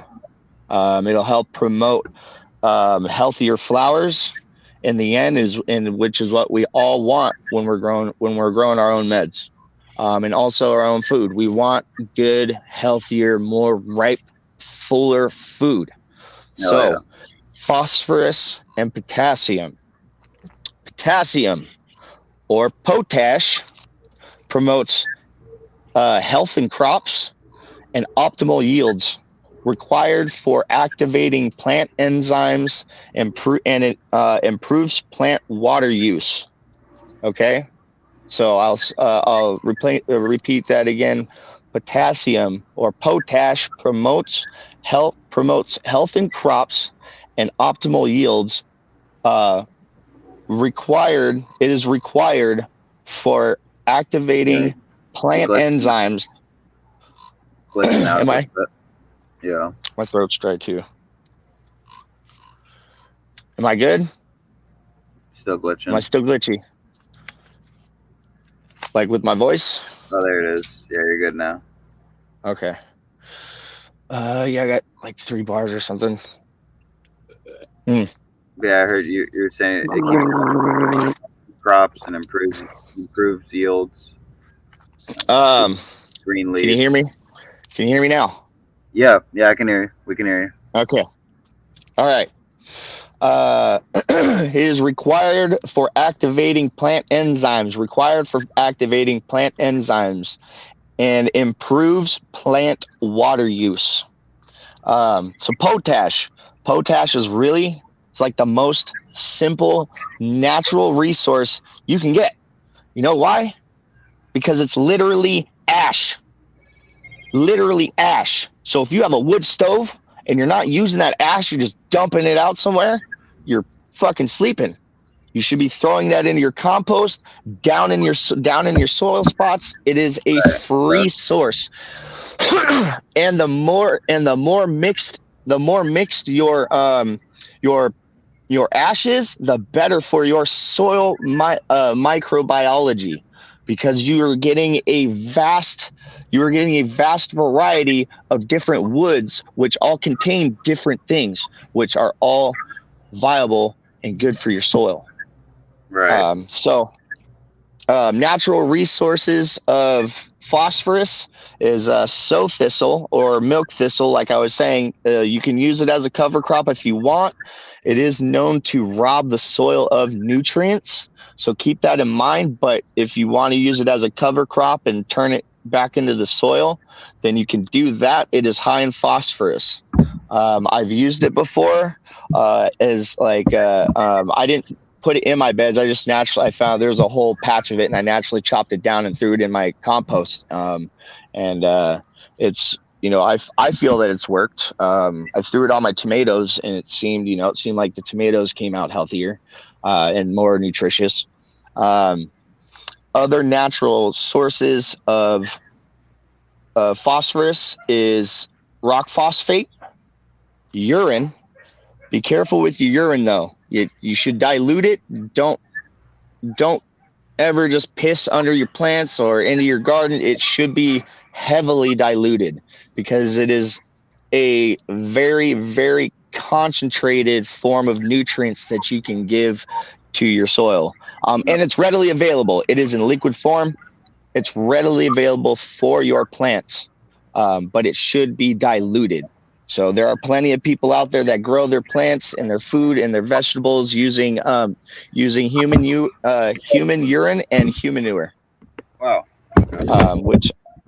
Which are both good. Now, if you're going to use human manure, it needs to be as clean as possible. Don't use. I mean, you still can if you're a meat eater, but it's more. From what I've read and the research that I've done on it, I've found that it is more beneficial for the soil if you are a vegetarian or mostly a plant eater.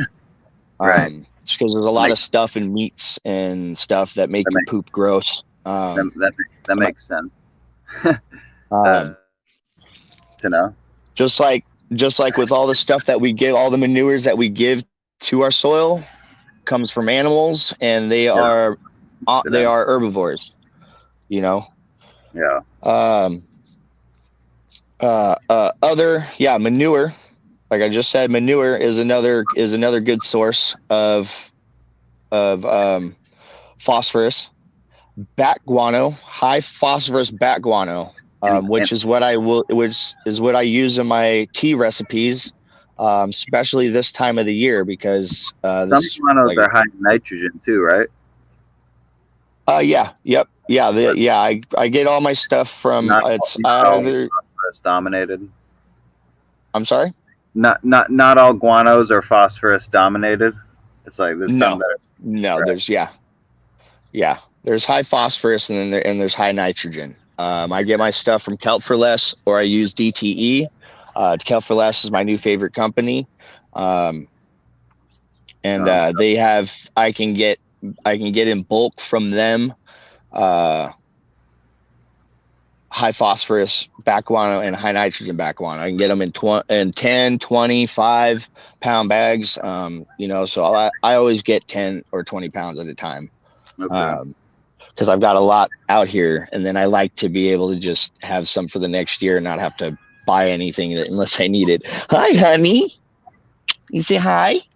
Hi, sweet girl. Hello. Say hi, everybody. It's like, who's that? Daddy's doing his show. Can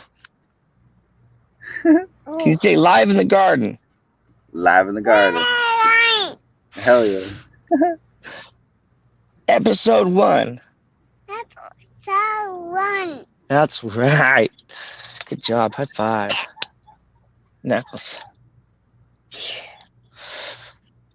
So back to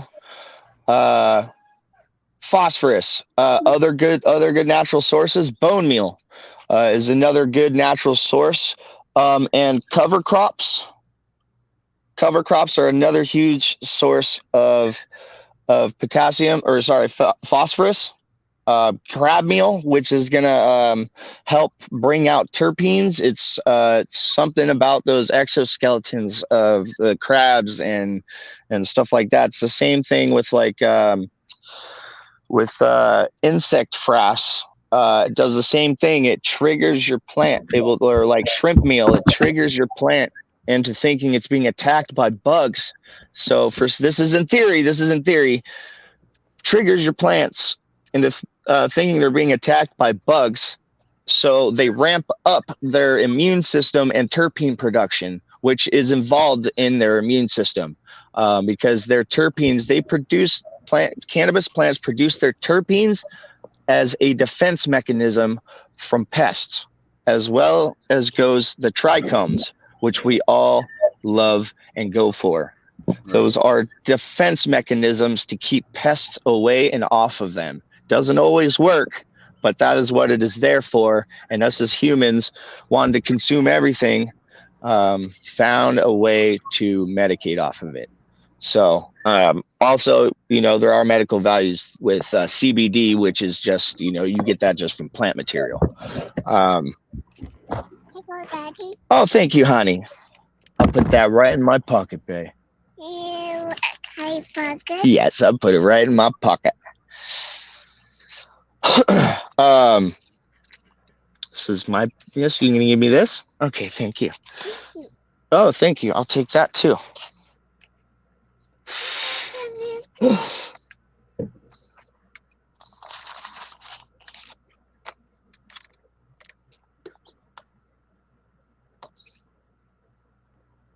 Power on.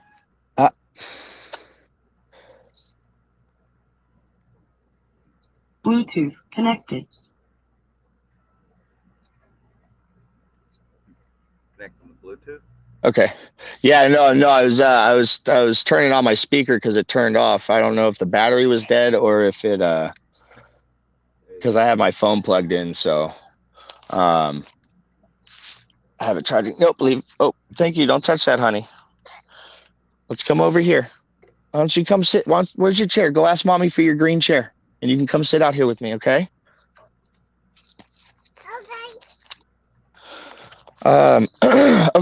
Okay. Next up, we have potassium. Which is highly. I don't mean to interrupt you, but I was gonna use that soluble seaweed powder that you're using, but I don't have any on me. But I got that. I have kelp, just like from down the earth. You think that would work good? Just like it's not like a soluble kelp. Yeah, okay. Actually, I was gonna. That's actually a good source of potassium. So. Let me get the box. I'll show you. Sure. Yeah. We'd love to see it.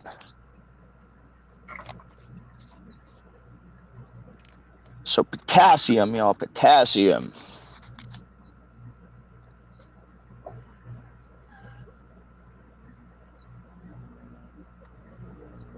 Now these are. What's up, Jay Vike? Thanks, buddy. Kelp's high in potassium, but this kelp meal is more granular. It's not like as soluble, but I think it'll still work.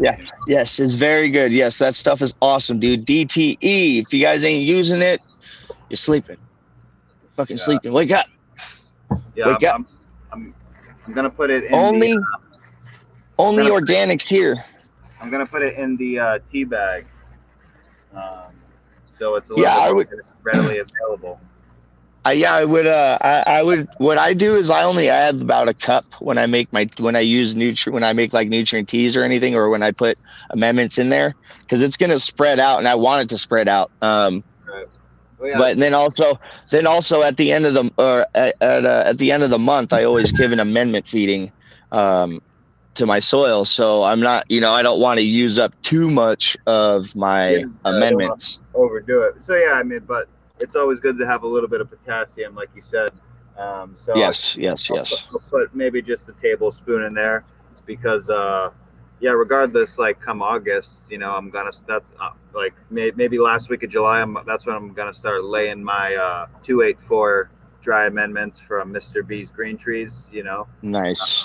flower dry amendments. And I'm going to get some more of that soluble seaweed powder, because that stuff's definitely a little bit more readily available. This stuff's more granular, but it's still potassium, so it'll be good. Yeah. It's still water soluble to an extent, but if you brew it, it'll definitely break up some of that while it's brewing and make it more readily available. The amendments will get nice and soaked and brewed in there, Right. mixed in with the water. It'll steep well while it's brewing, so it works really well. But back to potassium, y'all. So fruits, natural sources of potassium. You've got fruit.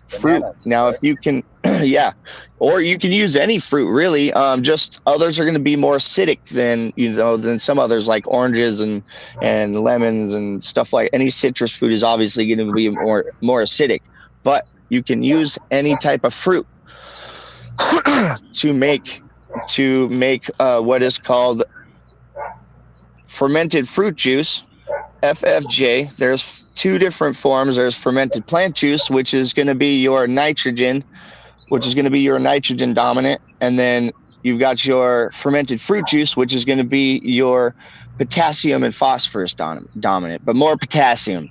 You're going for the potassium when you're doing that. And then when you're making your FFJs and your FPJs, you're also going for the other stuff in the plants, like the enzymes and other stuff that are going to get extracted during that process, that fermenting process. So look into it. I'm not going to go too deep into those methods, but look into it, y'all, for all y'all new growers or growers that aren't using those methods. I have done studies over them the past couple of years, but just started incorporating them into my grows this year. Just, because, like I said, I'm no pro, and I want to, I like to experiment with things, but I also, since I've got my methods down pretty well, I'm at the point now to where I'm just now incorporating things that I've been studied on into my regimen to see how they work, to incorporate them permanently. So, which FFJ I've already noticed, or the FPJ, I've already noticed a huge difference. It's just something when you've been growing and you pay attention, when you've been growing for a little while and you're paying attention to your plants as much as any good grower does, of any type of plant, you notice things over the years. And the things that you use and how they work, and when you notice when you incorporate something new that it works, because you've spent time with the plant working these other techniques and knowing what works, and what works, and then when you add something new, you already know that something's working before you add it in. And that's what I do. Like I started adding it in a little bit later into my regimen, because I wanted to give my plants time to do the regular thing, and that's how I do it. So other forms, other natural sources of potassium is wood ash. Like I was talking about, wood ash, man. If you can, go to like the beach. If you don't have a wood fire or anything like that, you can go to a beach. If you got a beach or somewhere where you can collect wood ash from, like bonfire campsites or something, or at the beach, go collect some of that ash. That's actually, not really necessarily the beach, because sometimes people burn fire or pressure treated wood, which you don't want to be adding that stuff, because it still leaches it still resides and is in the ash to an extent. So you don't, if you want to chance it, if you don't, it's completely up to you. But if you got a wood stove, or you're able to burn wood out on your property, get a good mix of wood burning, and then add that ash to your soil or to your compost, and it's going to give you a great natural source of potassium or potash. Oh yeah. Yeah, and if you live in an area where you can collect like kelp off the beach and stuff too, that's definitely a good idea to do too, right? Yes. That is definitely a great free source. I was just going to get into that because it's one of the next things. Sow thistle is also good, is also high in potassium. So if you want to incorporate that as a cover crop, but like I said before, keep in mind it has I have read about it being known to rob the soil of nitrogen and certain nutrients and minerals. But it is high in phosphorus, which to me is beneficial. But to each their own, completely optional. Legumes, cover crops are a great source of potassium and phosphorus, or phosphorus and potassium, if you want to keep in line with the NPK. And as far as your cover crops go, that goes like I said earlier. Where's your green chair? It's outside. Okay, well you got to bring it down here. Where's Mom? Can she help you? Your cover crops are going to be your hairy fetch, your white and crimson clover. You can also use barley, alfalfa, and to me, alfalfa is a 2-in-1. Because you can use it for seed sprouts, and then if you grow it as a cover crop, you get to give it back as a green mulch, and that green mulch is going to be high in phosphorus and potassium, which is what you want.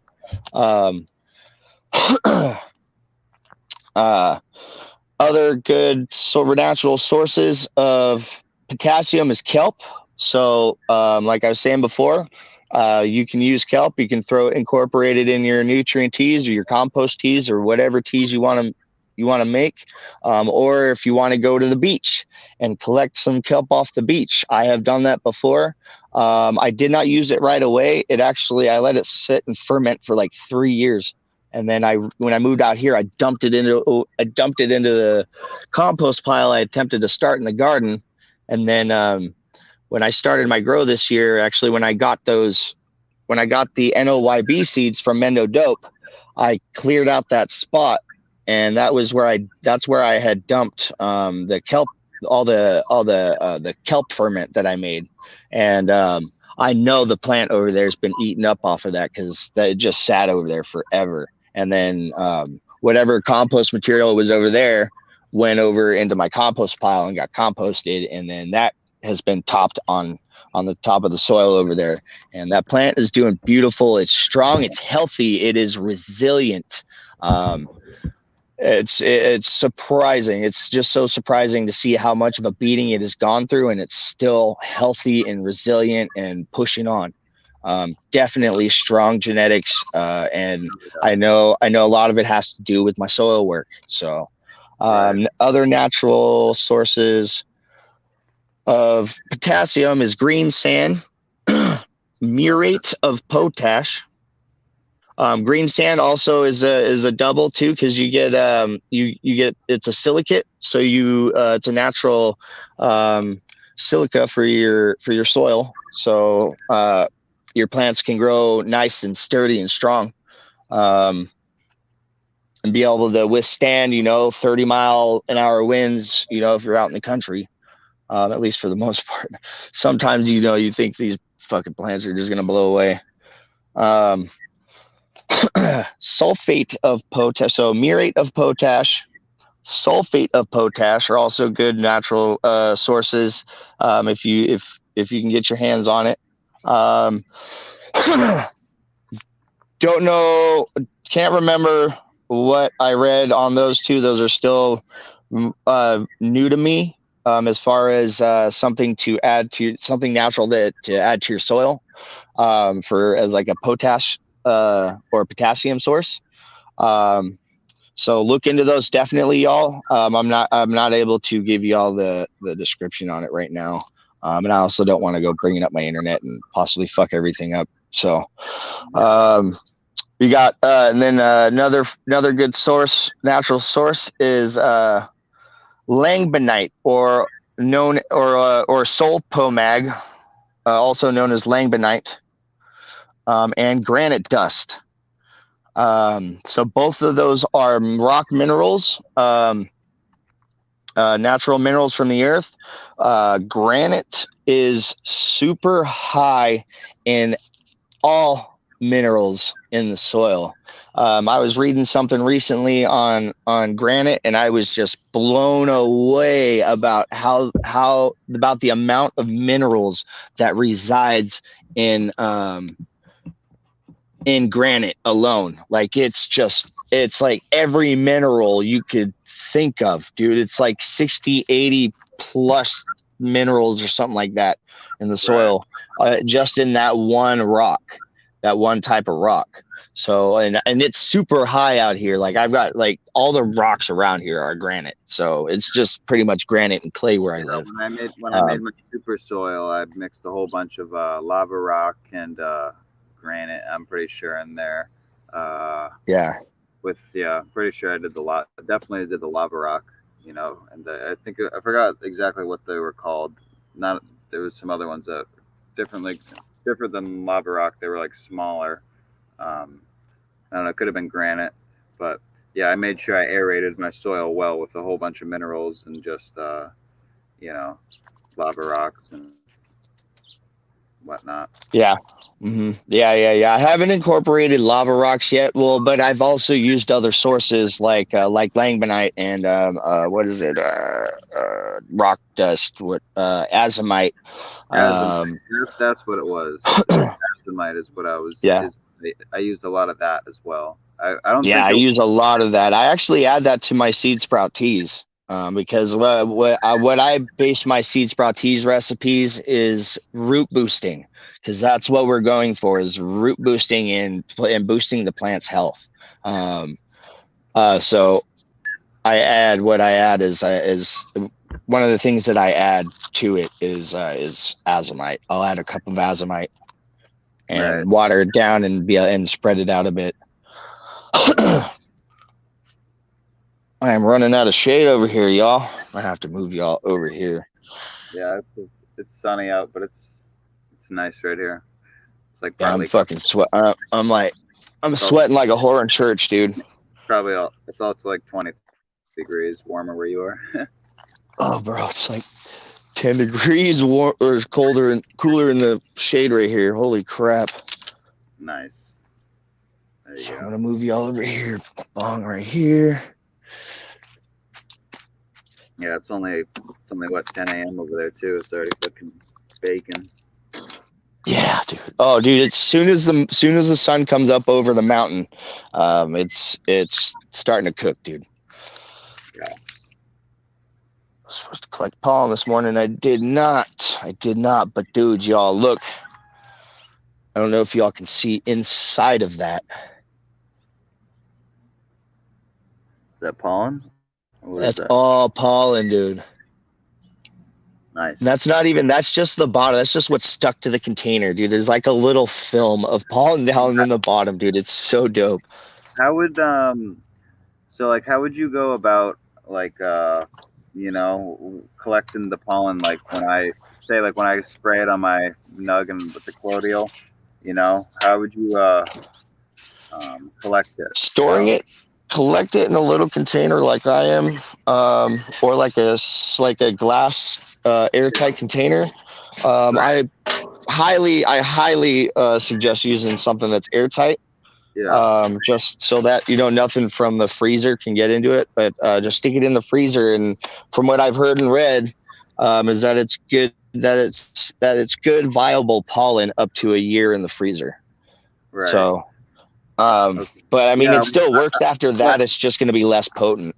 So do you use a Q-tip to pollinate the nug? Yes, sir. Okay. Yes, sir.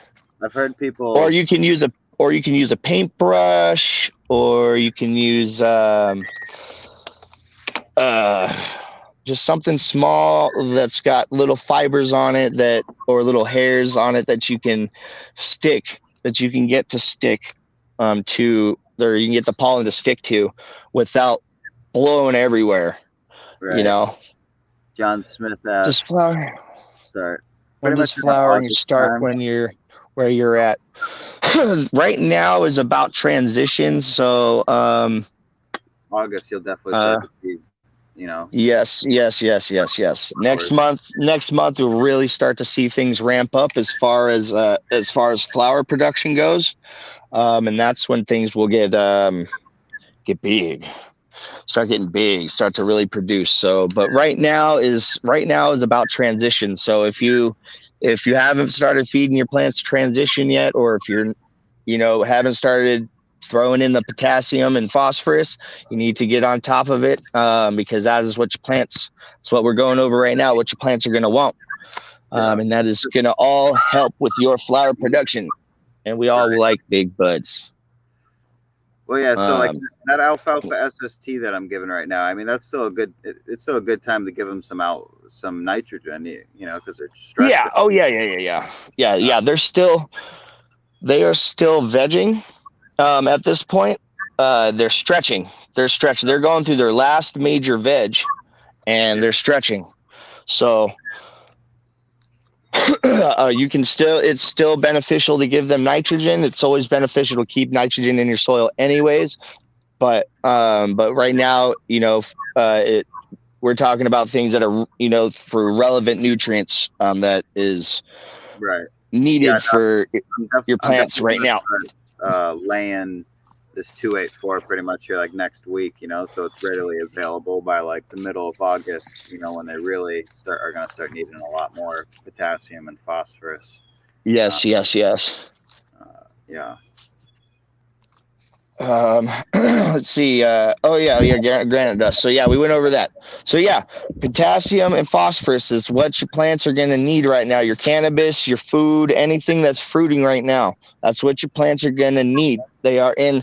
I mean, tomatoes you can still give nitrogen to. It's going to help them grow laterally, or if you have some suckers on there, bush out. But mostly they're going to want that potassium and phosphorus right now. And this episode is on relevant stuff that I feel should be focused on right now at this phase of growing in the time of the year. Yeah. Makes sense. So next, as long as we're doing these podcasts, throughout, the whole season, the whole year, we'll be able to cover everything, And for next season. Yep. And there's always new techniques coming out. So, this stuff will always be updated each year, and, still go over the same stuff, keep people tuned in and informed and keep people reminded, because it is easy to forget shit, especially being fucking stoners, guys. Especially being fucking stoners. Yeah. We forget shit so easy, Sometimes I wish I forgot things a little easier, but all right, next topic, major topic. I mean, these are all major topics because they're all huge relevant topics for right now, in this phase of the season. So, common garden pests. We're going to just go over common garden pests. There's going to be a couple in there that aren't so common, but I'm going to cover common garden pests.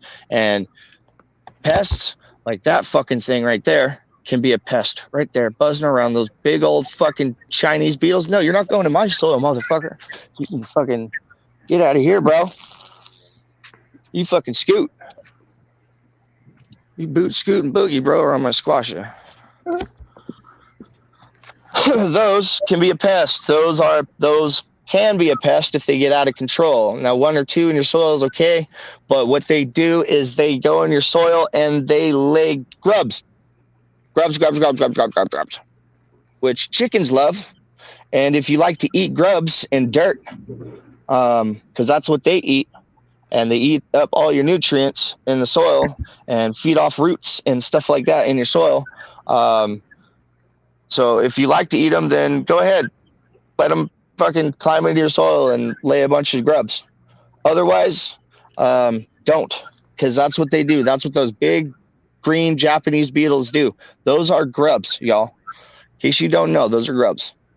The big fucking fat white squirmy things that will claw you if they're super huge, yeah. Those are grubs. That thing is still flying around. Ooh, the moisture in the soil brought out some gnats. So that's another thing we'll go over. So common garden pests, y'all. Common garden pests. Back on topic. I'm going to take a drink and roast one. And I am at 60%, which should be enough to get the rest of this episode done. I gotta keep an eye on my battery. And answer some questions. Yeah, for some reason, dude, I think I've let my speaker sit outside in the garden too much without like being covered from the sun. And battery's worst enemy is the heat. And I think the heat's been draining the fucking battery and fucking it up. So it's because it's not charging right. And then I'm not using the actual cable for it. I'm using a different cable that works for it. I'm sure that doesn't help with the battery. So it's like not holding charges very long. Yeah. Or when I have my phone plugged in. Actually, you know what it probably is? It's probably fucking StreamYard, dude. Figure that out, man. You fucking tech nerds. Figure that shit out, dude. It's sucking up battery power. Oh, yeah. Definitely does that. Not only sucking up my battery power from my phone, but sucked up all the battery power from my speaker because I charged it for like 3 hours this morning. Yeah. And it was already pretty much fully charged. But let's pack one up.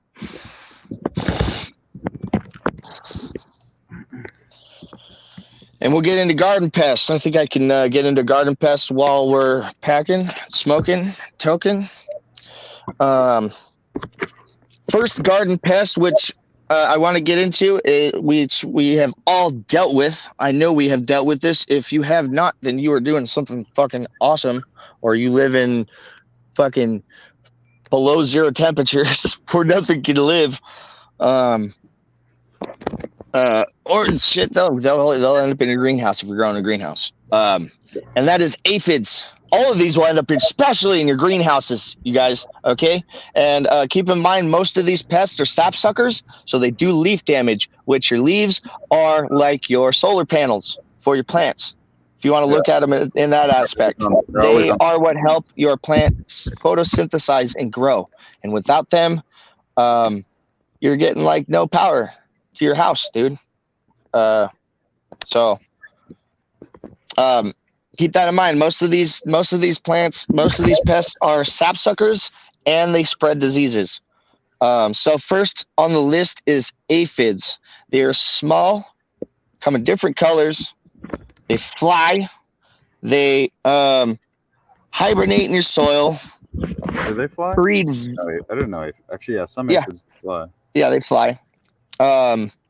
They breed very rapidly, especially if you don't gain control of them or catch them on. They can be devastating to your garden. Like, I've lost so many plants, so many vegetables. No cannabis, thankfully, but it's always my vegetables they go after. And there's, like I said, they're small, little, soft-bodied insects. Signs of this insect are gray-white dust, which is their poop and husks, or their shedding. You will also see them. They're kind of hard to miss, especially in large populations. They will be hanging out all over the stems and leaves and of your plants, just sucking the life out of your plants. And what they do is they live on your plants and they breed on your plants. They suck the life out of it. They poop what is called honeydew, and that honeydew is excreted from them, then feeds ants, and which the ants share a relationship with these bugs. They carry them around in your soil. They carry them around on your plants. They are the taxi for these bugs. Ants are the taxi for all of these pests. Right. Except for thrips, not so much thrips from what I've read, but most of these pests, they like to be the to give rides to all over your plants, and they share some type of relationship with the bug. I'm speaking of the ants that do, and whether it's the honeydew that the bug secretes that they feed off of, or if it's something else that they use the bugs for. They share a relationship with a lot of these bugs. So ants are a huge culprit to your pest problems. Right. So keep that in mind. Definitely want them out of your garden. They are also aphids are also attracted to high nitrogen in your soil. So for us cannabis growers, tomatoes growers, people that are growing stuff that's going to get tall and, fruit fat, we are using nitrogen, and that is what aphids are attracted to. They are a sign of high nitrogen in your soil. And ants. Keep that in mind. Remedies, organic remedies consist of control the ants. First and foremost, control the ants. That should be your number one priority, is to control the ants. From my personal experience and dealing with these pests and knowing that the ants, reading everywhere, it always ends up being the ants that are the spreaders. They farm the aphids, right? They kind of help farm the aphids. Also, aphids are just another little note about aphids. They are asexual. They are born pregnant. Oh wow. Okay. So that is a huge reason why they breed rapidly, and they reproduce asexually. So they don't need a mate to reproduce, which is the biggest reason why they're like a huge problem in your garden, because of that. They don't need a mate, and they're born pregnant. Right. So yeah, that's why they reproduce. That's why they reproduce. They're one of the fastest reproducing insects, right? Yes. Yeah. Yes, that is true. So yeah, now I know why. That makes sense. It's like they don't fucking bang to fucking make babies. That's it. Yep. They don't need to. They either do it asexually, reproduce with themselves, or their offspring are born pregnant. That's crazy. Super crazy. Yeah, super crazy. I never knew that. So that's actually something newly discovered too. Not just by myself, but by other people that have been studying, bugs for a while. And now that we've got like the technology to be able to get down get that into the microcosmos, we can now see inside the bodies of these, pretty much translucent insects, or pests that, grow on our plants or live on our plants and feed on them, and so they've discovered that, that aphids reproduce or are able to, produce offspring that are pregnant, that's nuts, dude. Imagine being born pregnant. That'd be crazy. Yeah, that's crazy. Like, oh, in a couple of weeks you're gonna be shitting out babies. Like, what? What do you mean, man? I don't want kids. That's crazy. It's like, well, sorry. It's the way it is. So yeah, that's a nice little fun fact for you guys about them. So back to natural remedies. Control the ants first and foremost. Lower your nitrogen use. So give decent feedings. Get everything on a regimen, so you're not like, did I feed them? Did I feed them this week? Or did I feed them yesterday? Or was it the other day? No, get yourself on a regimen with feeding. Get yourself on a feeding schedule. It'll help keep certain pests down, like your aphids, which are attracted to high nitrogen. Yeah. The sun is coming up over Um, Other organic methods, hand kill. You can come by the plant and just squash them. It's gonna be gross. It is hella gross. It's hella gross. It makes me mad. It's just like I don't want to do this. Um, neem oil, and if you're gonna use neem oil, use 100% pure cold pressed neem oil. A good good a good company for that is Plantonics. They have great cold pressed neem oil, and it's at a great price. Um, Mix that with some Dr. Bronner soap. So an emulsifier, which is going to help break up that oil and help it stick to the plant. So you're getting the dish soap and the oil, which are both going to smother the bug and fucking kill it and suffocate it, and it's going to die. So mix those at whatever ratio you want to do per whatever gallon. I have a 25-gallon thing over here, so I obviously have to do a shit ton. But cold pressed neem oil and dish soap, or I use Dr. Bronner's.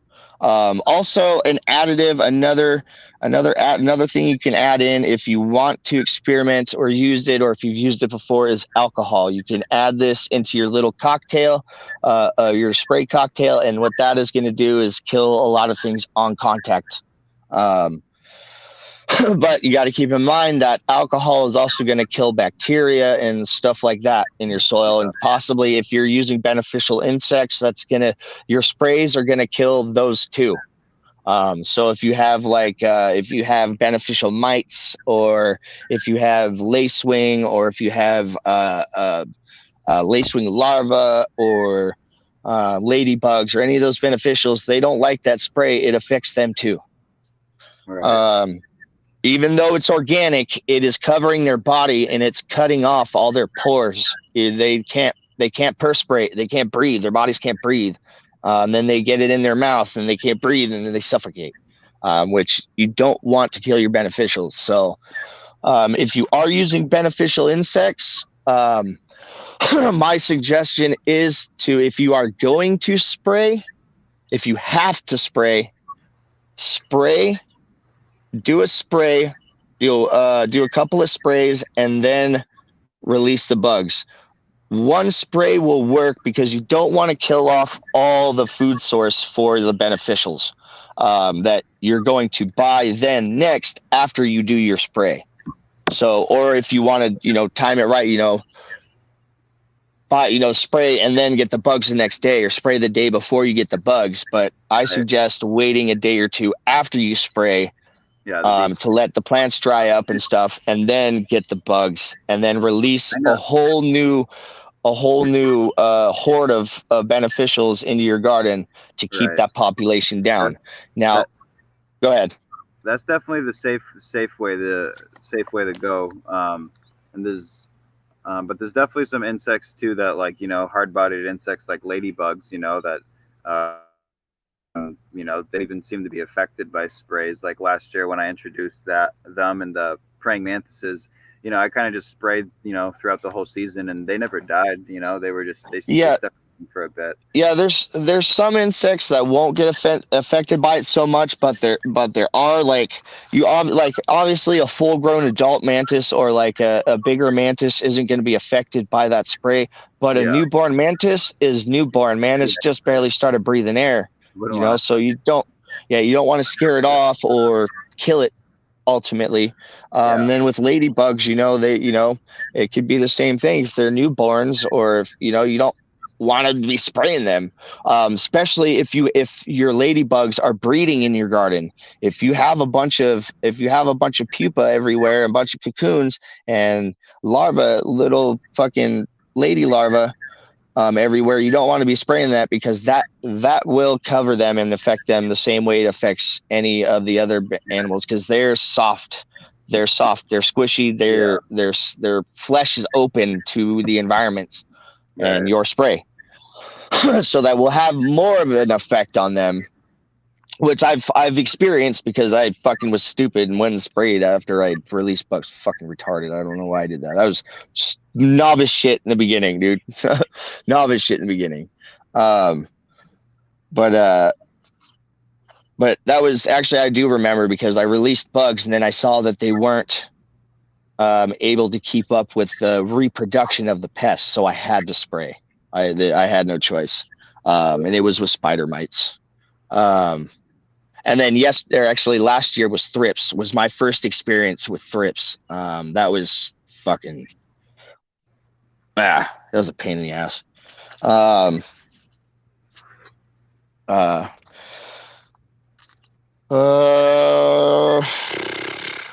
yeah, we just talked about predator bugs. Predator bugs are the best thing to be using for your pest prevention. The most organic thing you can use for your pest prevention. There are a ton of different beneficial insects that are voracious eaters that will eat multiple things or focus solely on favorite things. Like thrips or spider mites. Like beneficial, like predator mites. Their main source that their favorite food is other mites. But they will also eat thrips, smaller thrips, like hatchlings, the eggs. Then you also have like your lacewings, which will eat your thrips. Those are mainly used for thrips. Your lacewing larvae, those are voracious. They are so voracious that they will cannibalize each other. So if you do order them, make sure you release them first. Like soon as you get them, release them into your garden. Do not let them sit, because the closer they get to each other, they're gonna eat each other, and you're just gonna have you're gonna have dead ones or a smaller amount of beneficials, which is not gonna benefit you in the long run. Right. Let's see, what other ladybugs are huge voracious eaters of all things. What's up, Mass? What's some of the beneficial bugs you use other than like ladybugs and like praying mantises? Like I've heard a lot of like shit like pirate bugs or something like that. And yes, pirate bugs. Yeah, I think their scientific name is Insidious Osiris or something like that. Okay. And they like thrips and other small soft body insect, because they're really small themselves. They're fucking tiny. Right.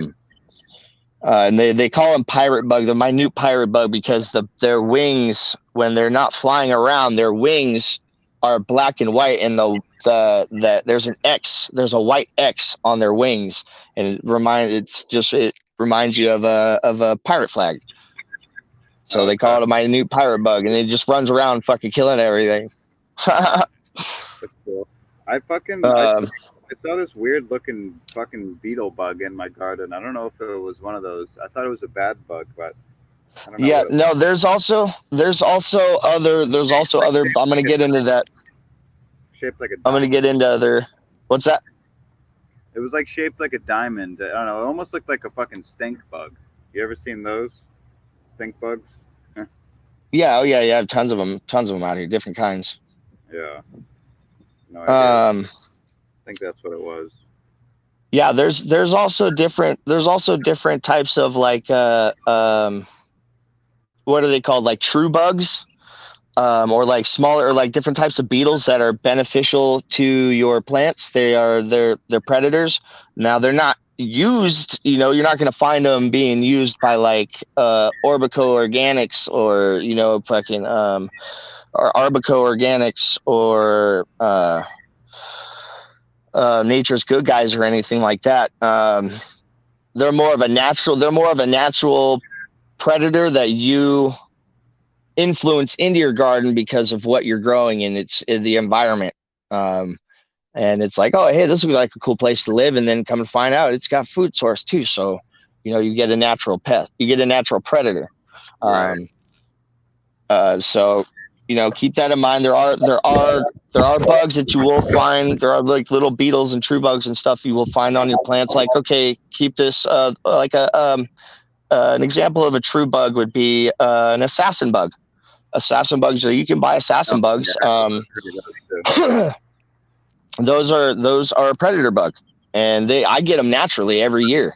They just find their way into my garden, and I'm just like, oh, hey, what's up, little dragon? Oh, then there's another little predator that I found earlier in the year, and it literally looks like a little fucking dragon, dude.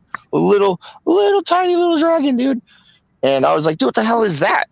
And it was like an inch long, dude, and it's like had like a long neck and like a head and shit, and it had wings and it flew. I was like, dude, I looked it up. I can't remember what it was, but my point is it is a predator, is a natural predator. It eats small-bodied insects and pollen. Right. So, but there's no pollen on my plants. So the only thing it could be eating is small, soft-bodied insects. Right. Yeah, I found some ladybugs actually coming to my garden this year, just naturally as well. I haven't released any bugs. DEANO'S is out of California on the West Coast, and I'm in Massachusetts on the East Coast. Davey Tree asked where we're out of. Yep, California and Massachusetts. So Southern Cali and Massachusetts. So you were getting into the topic of ladybugs? Ladybugs are voracious eaters. They will eat anything except each other, and other certain beneficials.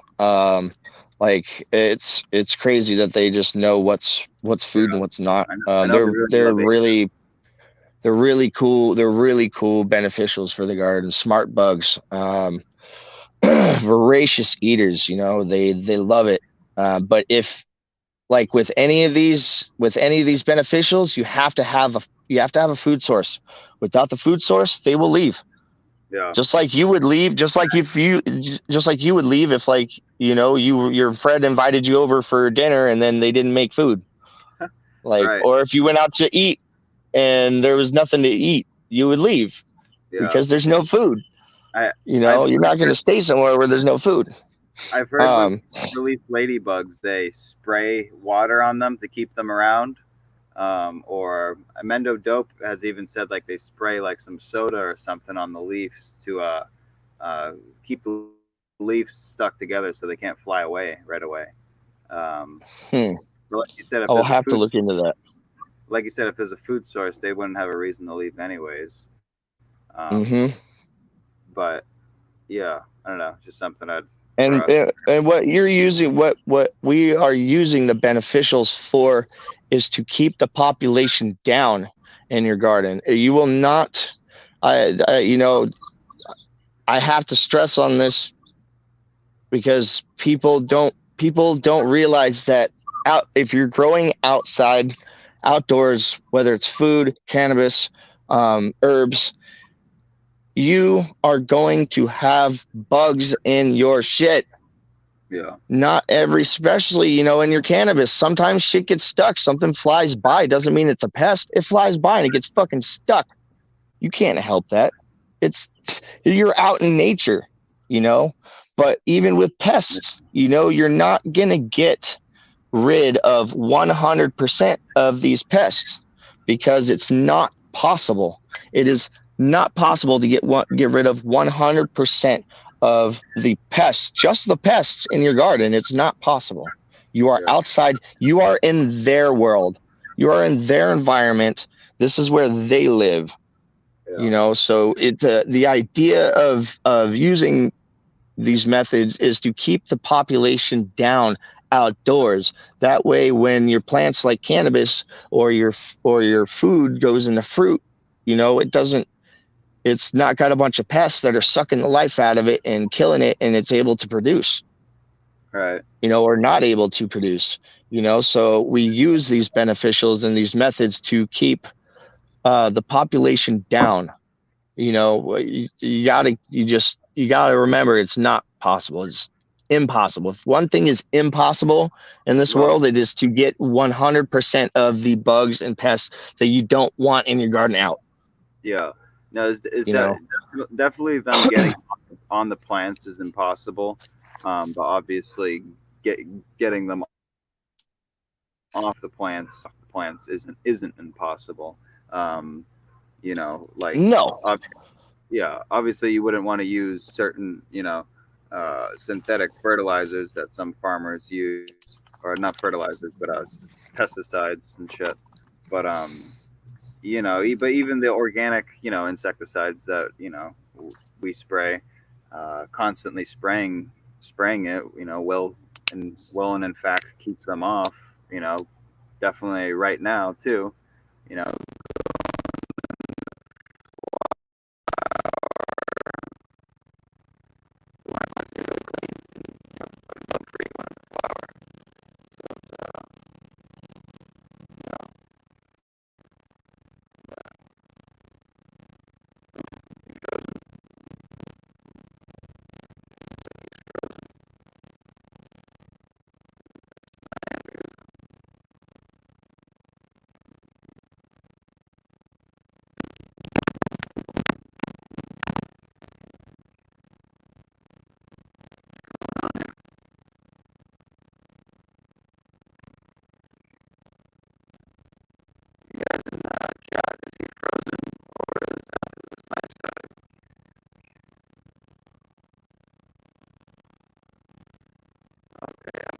must be him.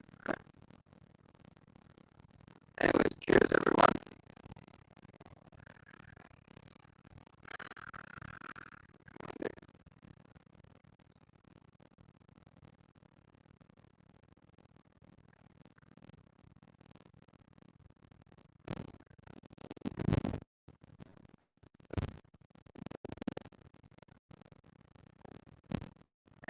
Everyone who's been watching for the past couple hours, 3.5 hours. Thanks for sticking it up and watching, and regardless if you just tuned in or not watching, spitting some knowledge, tonight. So, if you're going to be uploading into every week. I don't know exactly how much he wants to upload, but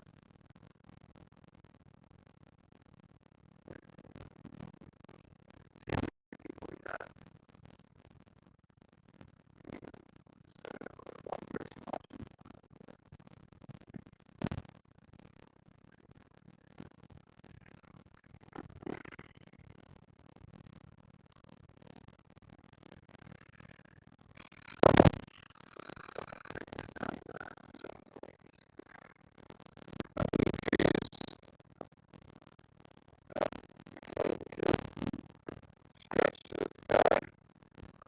This is what I'm going to pollinate next year, and pollinate this year, and collect the pollen, get the seeds.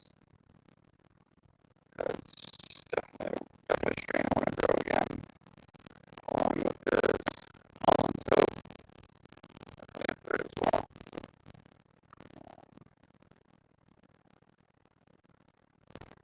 All these strains are fucking winners, but I want to collect the pollen from the few strains that are really, really worth collecting to save. Christine do as well. She's a monster. Gotta do like 8-9 feet, a couple weeks, stretching right now over my head. It's really wide too, so like 9 feet. Not incredible. I don't want some purple. Wow. Mango XL. Oh jeez. Orange sherbet over here is also really impressive.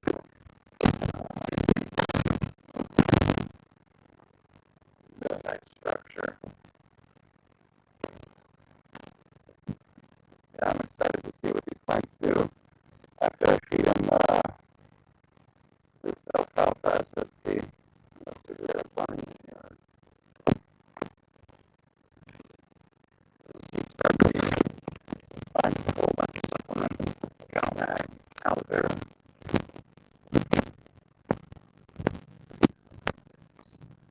no silk, I think, yeah. So,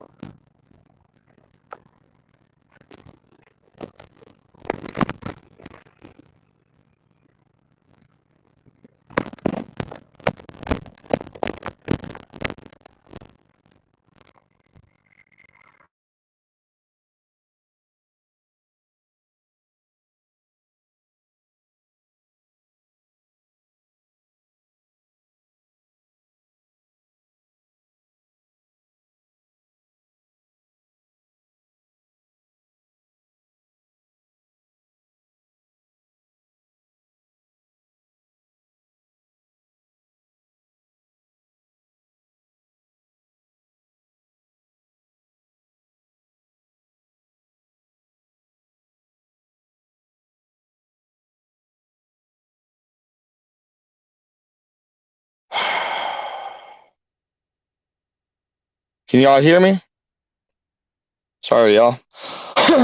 I have no clue what happened.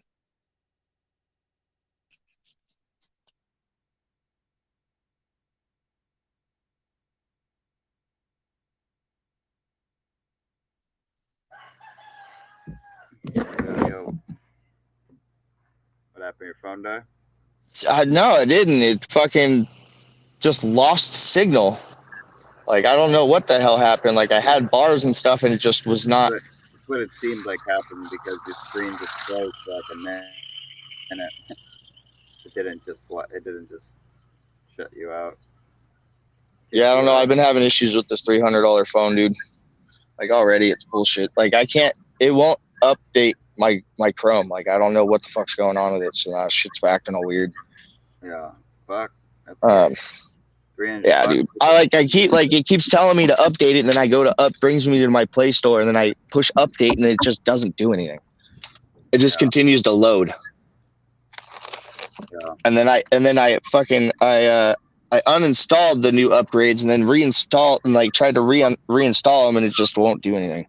So I don't know what the fuck's going on, but I'm pretty pissed off at Cricket. Right. Fuck them. Cheers. Yeah, cheers, mate. Sorry, y'all. That was hella frustrating. I'm pretty sure that was annoying. So you guys are like, "Oh man, I'm learning shit," and then I get cut out. What was I going on about? Predator bugs. Some about predator bugs. Oh yeah, going on about you're not going to get rid of 100% of the pests in your garden. It's not possible. Not possible. You will find a couple bugs or spiders or something on your buds. It's gonna fucking happen. It's been happening since I first started growing outdoor. It's not possible to get rid of them. It's just, obviously when you're harvesting, try and look for things and pick them off, that are stuck to the surface, or if you see a spider, try and get it. But I mean, you're going to end up with something in your bud and you're going to be like, oh man, or, if you give it to somebody, they might end up with it and they're like, oh man, that's outdoor. That's outdoor. Do you go, oh man, when you got fucking healthy tomatoes and you see a bug on your plant? No, you don't go, oh man, bugs, I'm not going to eat that tomato. No, you're like, oh fuck, I got bugs. Let's handle it. But this tomato's still dank. I'm going to eat that shit, Yeah. So it's just, you're going to get pests, especially dealing with soil and outdoor environments, so you can get pests indoors, especially using soil. Bring something in on your clothes, or somebody else brings something in on their clothes or their shoes or whatnot. I feel like for most part, if you constantly spray, from now until like early August, the first couple weeks in the flower, you shouldn't have many problems with bugs, in deep into flower. You're absolutely right. You're absolutely correct. But it's all about keeping the population. You're only keeping the population down at a sane level that you are comfortable with, that you can say, okay, it's just a few bugs, You did what you don't want is an infestation, obviously. So I.P.M is most important, especially right now, because it is early. Actually, as soon as it warms up, you should be on top of your I.P.M, because that's when the pests are going to come out, and that's when you're planting your stuff, and they're like, ooh, food. You're like, ooh, food, and they're like, ooh, food. Yeah. And before you know it, you'll have an infestation, and you won't have food. Yeah. And you just fed the environment. You just fed the bugs. Yeah, like last year, for some reason, I don't know why I did it, but there was like one plant on the deck that was like struggling, and like I counted it. I left it out the spray routine. I like stopped spraying it, and the bugs know which plant doesn't have the fucking insecticides on it and shit, and they go right for that plant, and all the caterpillars went for this plant on the deck that was the only one that wasn't sprayed, and all my nuts got rotted out by caterpillars because they knew that was the only plant that they could get food from. The other ones they would, Yeah. So Bugs are fucking intelligent creatures, man, and we grow what they want, and they will. Caterpillars are rough. Those fucking hornworm caterpillars, like they will Yeah. they will definitely destroy your plant, and every single bud you have pretty fast if you don't kill them. I've seen it happen with my own eyes. Mm-hmm. Okay. Next pest is beetle borers. They're not so much common, but I was recently reading about them, and they are becoming more common. So keep your eyes peeled like bananas. Beetle borers? Like if you have to super glue them open, check your fucking plants, bro. Yes, beetle borers. They are little bugs. They're little worms that bore into the stems and the stalk of your plants, and they eat the insides of your plant. And then you won't end up with good production, and it could possibly kill your plant if it gets out of control. Yeah. So do more research on them. I'm still doing more research on them. From what I've found is that there are specific beetle borers that are attracted to hemp and cannabis. Right. And they are known as hemp or cannabis beetle borers, and they will devastate your crop from the inside. Right. And check another thing you need to start checking on all your plants now is all your stems. Make sure there's no holes in the stems, because if there is, you probably got a beetle borer in there. Because I've got a hole in one of my stems, and I just was like, whatever. And now that I know about the beetle borer, I got to check that shit. So I don't know what it's from. They do come from, the other name of them too. I mean, I'm sure there's different. It's the Asian. It's the no. That's a different. That's the Asian thrip. Species of dwelling caterpillar, stem dwelling caterpillars. But I know there's a corn dwelling caterpillar, and I had some corn plants on my deck, right over there, and I noticed teeny little holes in one of my ayahuasca purples, and I immediately put two and two together and realized that the corn fucking the holes are probably coming from the corn plants, because they're carrying the corn dwelling caterpillars, so they're just going right fucking just transferring right next to it. So I immediately saw that, moved the corn plants to the front yard, far away as possible, and I've been spraying the shit out of the plants and corn plants. I mean, the thing is, if they're inside the plant, and eating from the inside out, there's not much you can do about that. But they will. No, they're not. They will. Yeah, you have to. They're eating. Yeah, you have to manually remove them. I was watching a video on them this morning. This guy was like talking about them, and you have to. It's not recommended to spray for them because it's useless. They're on the inside of the stalk and the stem, and they're eating the fucking inside of the stem. Right. So you're not going to be able to spray them unless you stick something up in the fucking hole and spray in there. And to each their own, man. If you want to test that out, go for it. But I'm pretty sure it's going to damage the fuck out of that branch, if not the whole plant. And then you've just killed the whole fucking plant. I wouldn't want to do that. No, I don't think it's worth. I think it's more just better off, cutting off the branch, and calling it the wall. Yeah, that's what he was saying. You have to manually remove that branch and the worm from the plant. So look into it. Yeah, they're notably attracted to cannabis. There is one that is out to just get cannabis. Our next major pest. This is a major pest that I dealt with last year for the first time, and that is thrips. Tiny, soft body, 3-stage yellow, white, or black bug. The black are the adult, and then the yellow or the white are the nymphs, or the larva. And they go from an egg to the larva to the nymph, or the adult. And they are tiny, tiny, tiny, fucking smaller than a millimeter, dude. They're almost microscopic when they're in their larva stage. And if they get to their adult stage, then that's when you're in trouble, because they search out to breed, and they will breed quick, fucking quick, so quick, dude. And if you're not on it, or you don't know about them or know what to look for, they will get out of control. And that's what happened to me. And I was barely able to keep the population down. Like, I still had a bunch of thrips when I harvested some of my shit. Luckily, I never actually had to deal with thrips yet. I don't think they thrive too well in my area, but they're definitely around. It was funny. At first, when I got aphids, I thought aphids were thrips, but I realized thrips are a little bit smaller. But they're both the same color, so that's why I got them confused. Yeah, they both come in the same colors pretty much.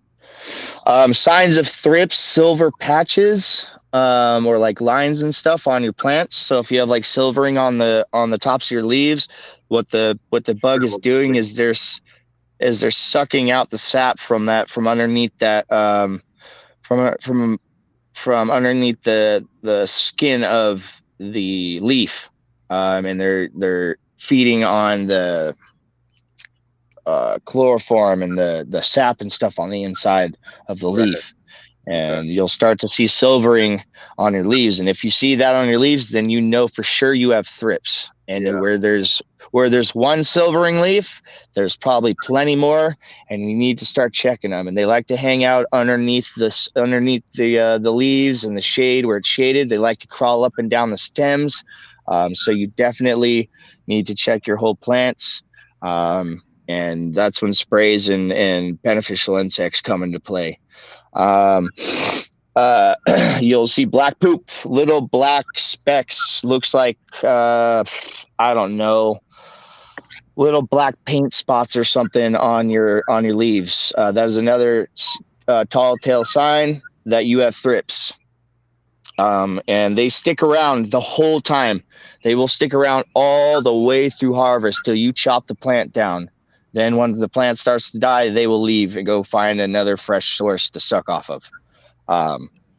And even then, they get trapped in the flowers, and then you end up with, some little thrips or something in there, or, poop on the leaves or something. And but it's not a complete waste. If you don't want to smoke it, it's not going to kill you. If you smoke a couple of small thrips or something, you don't want to smoke a whole bowl of thrips. Unless you want to, bro. I mean, that's a lot of thrips, but it's not going to hurt you. But if you don't want to smoke it, you can always wash your cannabis. And what we're going after is the trichomes anyways, right? So why not wash it? Don't waste your product. Don't throw it out. It's still good. We definitely should cover What's that? I said we definitely should cover that sometime. Is washing. Yeah, moldy, most definitely. Moldy weed and weed that's infested or something, because everything gets caught in the micron screens in the wash, and it gets washed away. And some people, I don't know. A lot of people don't understand that, but yeah. Organic remedies or methods to combating these are all combatants. Remember that, you guys. Keep in mind, you're all combatants. We're just trying to fight them, battle them, and keep their population down.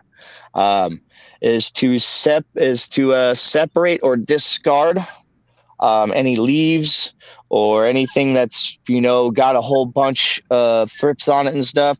Cut it off, get rid of it, burn it, throw it in a bag, fucking go throw it in somebody else's fucking garden. No, don't do that. Get rid of it. Take it out of your garden. Get the population in check. Okay.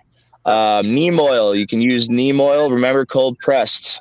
Plus soap, plus alcohol. The alcohol is going to kill them on contact. They're so small, dude. They don't like the fucking alcohol, dude. They don't know. No bug likes alcohol. It's just, it will kill them, and then obviously the neem oil or the soap is going to smother them, and then and the alcohol is totally optional if you don't trust it. Use, I believe it's isopropyl. Use like 70% and dilute it. There's ratios online you can look up. I forgot to write it down. But it's like a 3-to-1 ratio or like 10-to-1 ratio or something like that. You don't want to overdo it with the alcohol because you can still harm your plants with it. And never spray in the sun. Always spray like the later evening or the fucking before the ass crack of dawn. Before that sun starts to come up and really heat up the earth, the atmosphere, and your plant leaves. Because if the sun hits that and your plant leaves, pores close up and they absorb that into the leaves and close up, and it dries on the leaves, it's going to burn them.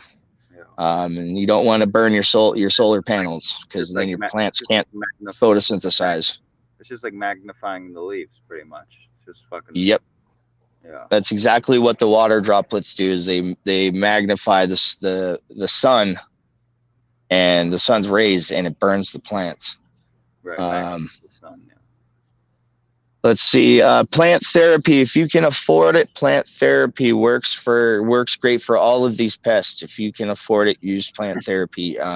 It is pretty much like a 3-and-done spray. Not a 1-and-done unless you have a small infestation. You just want to keep it at that level. Just spray once and then release some bugs, and that's what I do. So if you can afford it, plant therapy. It's by Lost Coast. If you don't know, systemic pesticide. Systemic pesticide. I forgot. Look into it. Systemic pesticide helps. Nematodes also help with the soil. That will help keep anything down in your soil, including your systemic pesticides are you talking about? That's why I say I forget. I just wrote it down as something you can use. Okay.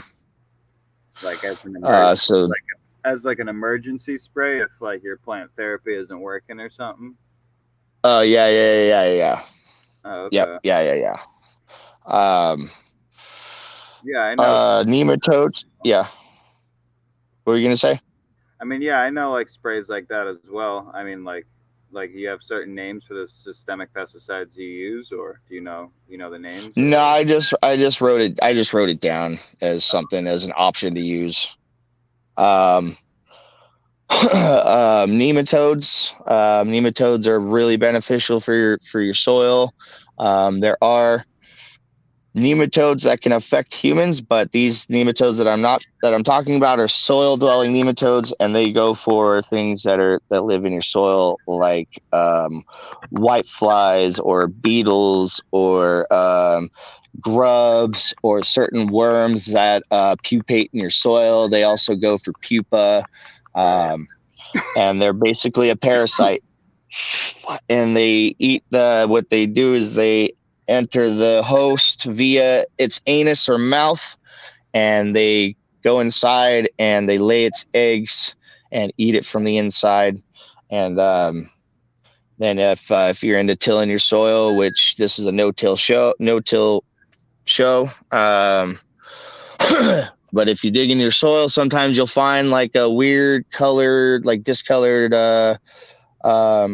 grub or something that's like yellow, looks like it's dead. That's because it was affected by a nematode, which fed on it and ate it from the inside out. And now it's just mush on the inside, and the nematodes move on and they go find other food sources. Now there is nematodes that can be bad for your soil too, right? That can like eat the roots and stuff. Heard? Yeah, there's root eating nematodes, but that's when these nematodes come into play, and those will attack those nematodes. Right. So there's you gotta need to keep that healthy balance of soil life in your soil, and as long as you have that, your plants are gonna thrive. Yeah. Let's see, what else do I have written down? Pirate bugs. Pirate bugs love thrips. It's one of their favorite food sources. And then predator mites. Predator mites will eat them, but like I said before, predator mites' main food source, their favorite stuff is other mites. But they love any type of small enough soft-bodied insects, and by small enough, I mean small enough for them to eat, obviously. And then our next pest is spider mites. Oh yeah, that was spider mites. We all know what spider mites are. A pain in the fucking ass. That's what the fuck they are. They are tiny red, yellow, brown, orange, green colored bugs, soft body insects. They suck the sap and life source out of your plants. No bueno. They are rapid breeders. They will devastate your garden. They will fucking destroy everything. Definitely on the side of, like, with the aphids, like, can rapidly breed fast and reproduce faster than most insects. Yeah. Mm-hmm. Yeah, that's why they're a huge pest for the garden, as well as thrips and aphids. Those are like the three major fucking major pests in any type of grow, whether it's food or cannabis or herbs. They will devastate. They will move in and they will breed super fast because that's what they do, and they will eat everything.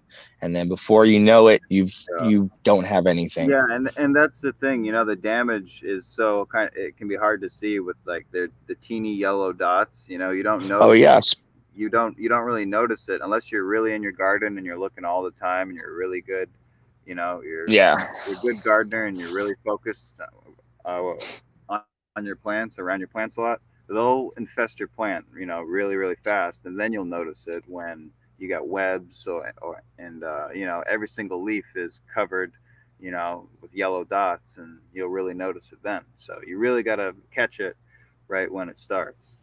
Yes, that is key right there, is to catching any of these pests right when they start, and paying attention to your plants like that, because they will get out of hand quick, so quick, dude. And then you're gonna have to spray, and then if the spray don't work, then you're gonna have to cut the plant down, and if that don't work, then you're gonna have to do other things, and it's a pain in the ass. So it is key to be on top of your I.P.M. and looking for those little indicators that you have pests, like the white spots and the poop and stuff like that.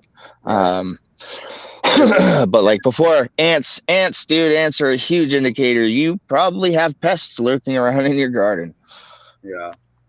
So yeah, that bug that I thought was a pirate bug is was actually a stink bug. I just looked it up. Stink bugs, can they be beneficial, like, around the garden, or are they just bad? Are they just a nuisance? They are. It depends. Like, there are certain types of beetles that are considered stink bugs, but they're not actual stink bugs. They just call them stink bug because they let off a stinky fucking scent.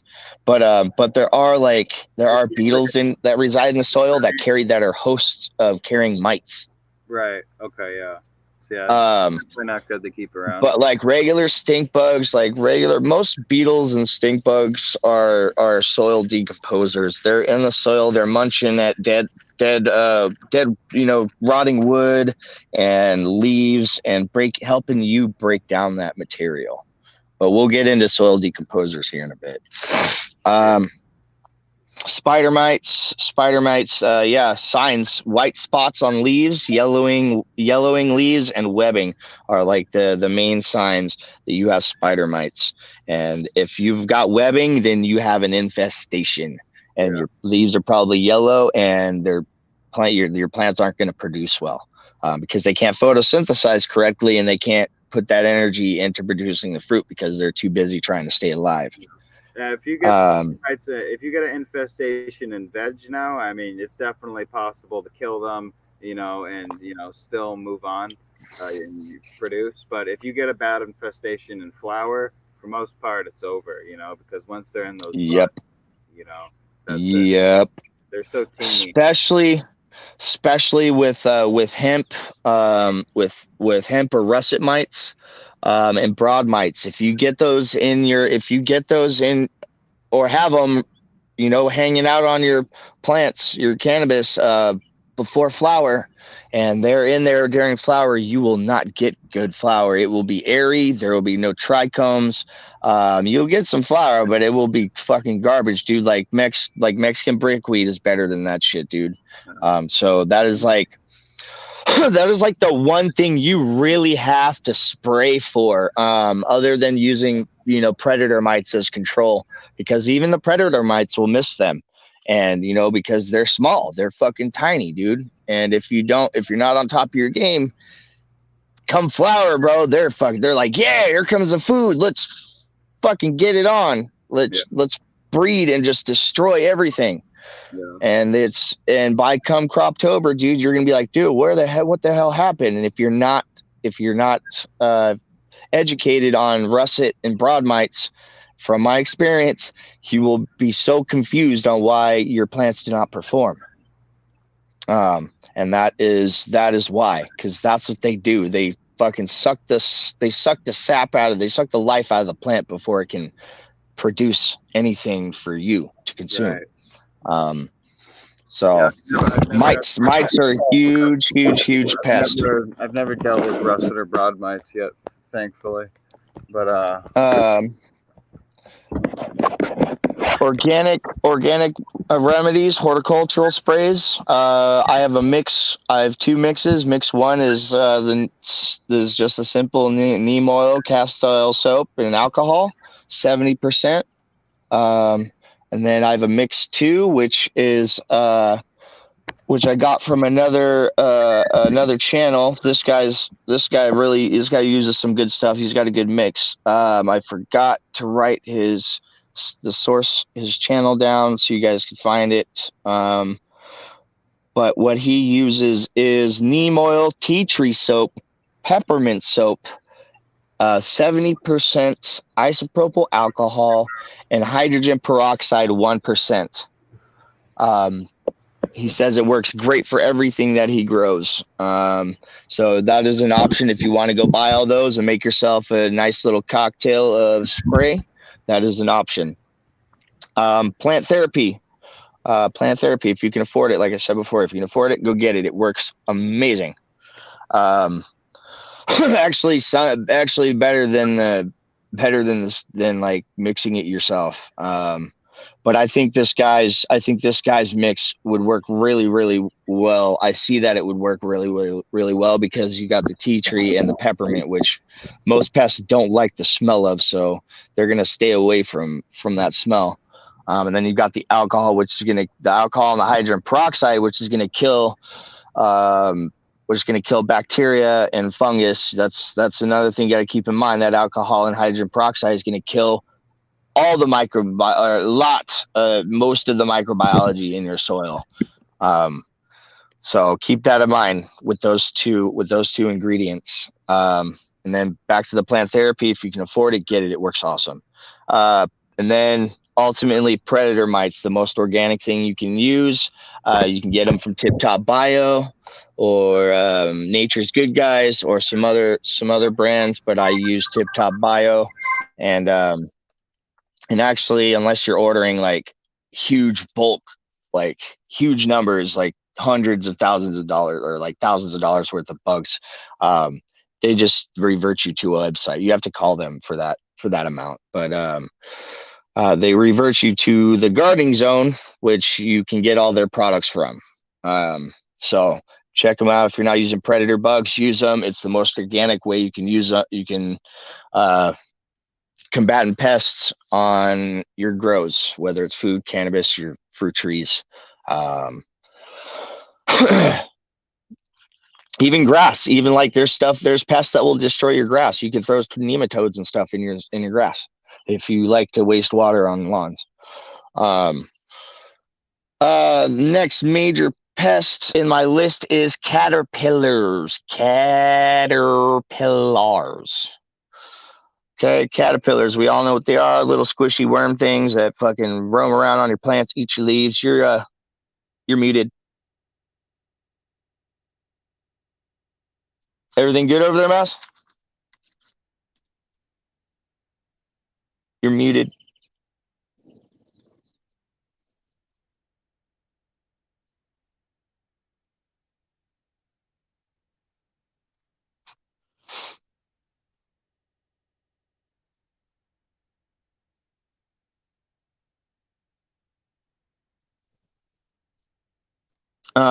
Anyways, back to caterpillars. Want to really focus on the tomato hornworm and the budworm. Those are going to be your biggest worm problems. As far as dealing with caterpillars on your buds and stuff, those worms are going to scoot across those caterpillars are going to scoot across your buds. They're going to dig into them, eat on the inside. And what they do is, like the budworm, actually, and the tomato hornworm, what they do is they burrow into your flowers in a spiral. So they're slowly all the way down your bud, all the way down your stem. They're just spiraling around the stem. Sometimes they'll chew into the stem and just like kind of sit there. But they'll tunnel all the way down your fucking flower till they're full and they're ready to pupate. And I'm speaking through experience. It's devastating, fucking devastating if you're not on top of it. So get a Dynatrap. I promise it will cut down a huge portion of your, like a major portion of your caterpillar problems. Last year I found, I think, less than 10 caterpillars on my whole crop. And they weren't fully formed caterpillars. They were like little fucking 1/4 inch. Like they got stunted in growth. They were weird fucking caterpillars, and they didn't burrow into the buds. They just kind of scooted along the flowers and would like eat the tops of the flowers off. But I found less than 10 on my whole crop, and I promise you, I don't spray for caterpillars. Not anymore, not since I've seen the Dynatrap work, and that is my go-to for caterpillar control. I can't, like, people don't believe me, but it fucking works. And don't get the small one, get the 1 acre. Don't get the small one. It doesn't work well for outdoors. Get the 1 acre. If you live in the city, you will be not only be doing yourself a huge favor, but your neighbors a huge favor, because living in the city, from what I've noticed, is that when you live in this populated area in the suburbs, you have lots of lights, porch lights, house lights, street lights, street lamps on, all attracting these moths and these bugs. So they're going to be attracted to your garden because, woo, look, they've got light. Oh, hey, look, food. Let's go down there and populate. And that is what I have discovered, at least sitting with my, wheels turning and thinking about it, and being, growing as opposed to growing out here and in the city. Once I got more rural, actually, once I got my Dynatrap, my caterpillar problems dropped drastically. Fucking, I can't, dude. Like, it's amazing how well that machine works. And then in turn, you get free food for your fowl if you have birds or anything, like chickens or anything. They love that shit. It will also attract not just moths, but it will attract mosquitoes, and it will attract June bugs, which will eat the foliage off of your trees and stuff. Not so much your cannabis, but they do like pomegranate. I did discover this year, June bugs, the little orange, the little gold ones, they like pomegranate, and they will eat your fucking pomegranate trees if you're not paying attention. Because only one of mine now is growing, but the fruit have dropped because they fucking started chewing on them. The plants had to revert into going back into veg and focusing on staying alive. And one of them's just destroyed. I'm surprised it's still alive. But I discovered that this year that beetles like the June bugs, the little gold orange ones, they like to eat foliage, especially fresh foliage, new green foliage. Um, um, um, um, um, um, caterpillars. Organic remedies. Signs. Chewing at leaves, stems, fruit, flowers, browning, dying buds, poop trails, eggs, which you're going to find on the undersides of leaves. Those are all signs you need to look for caterpillars. There are also other bugs that chew holes and stuff in your leaves. Doesn't mean you necessarily have a caterpillar.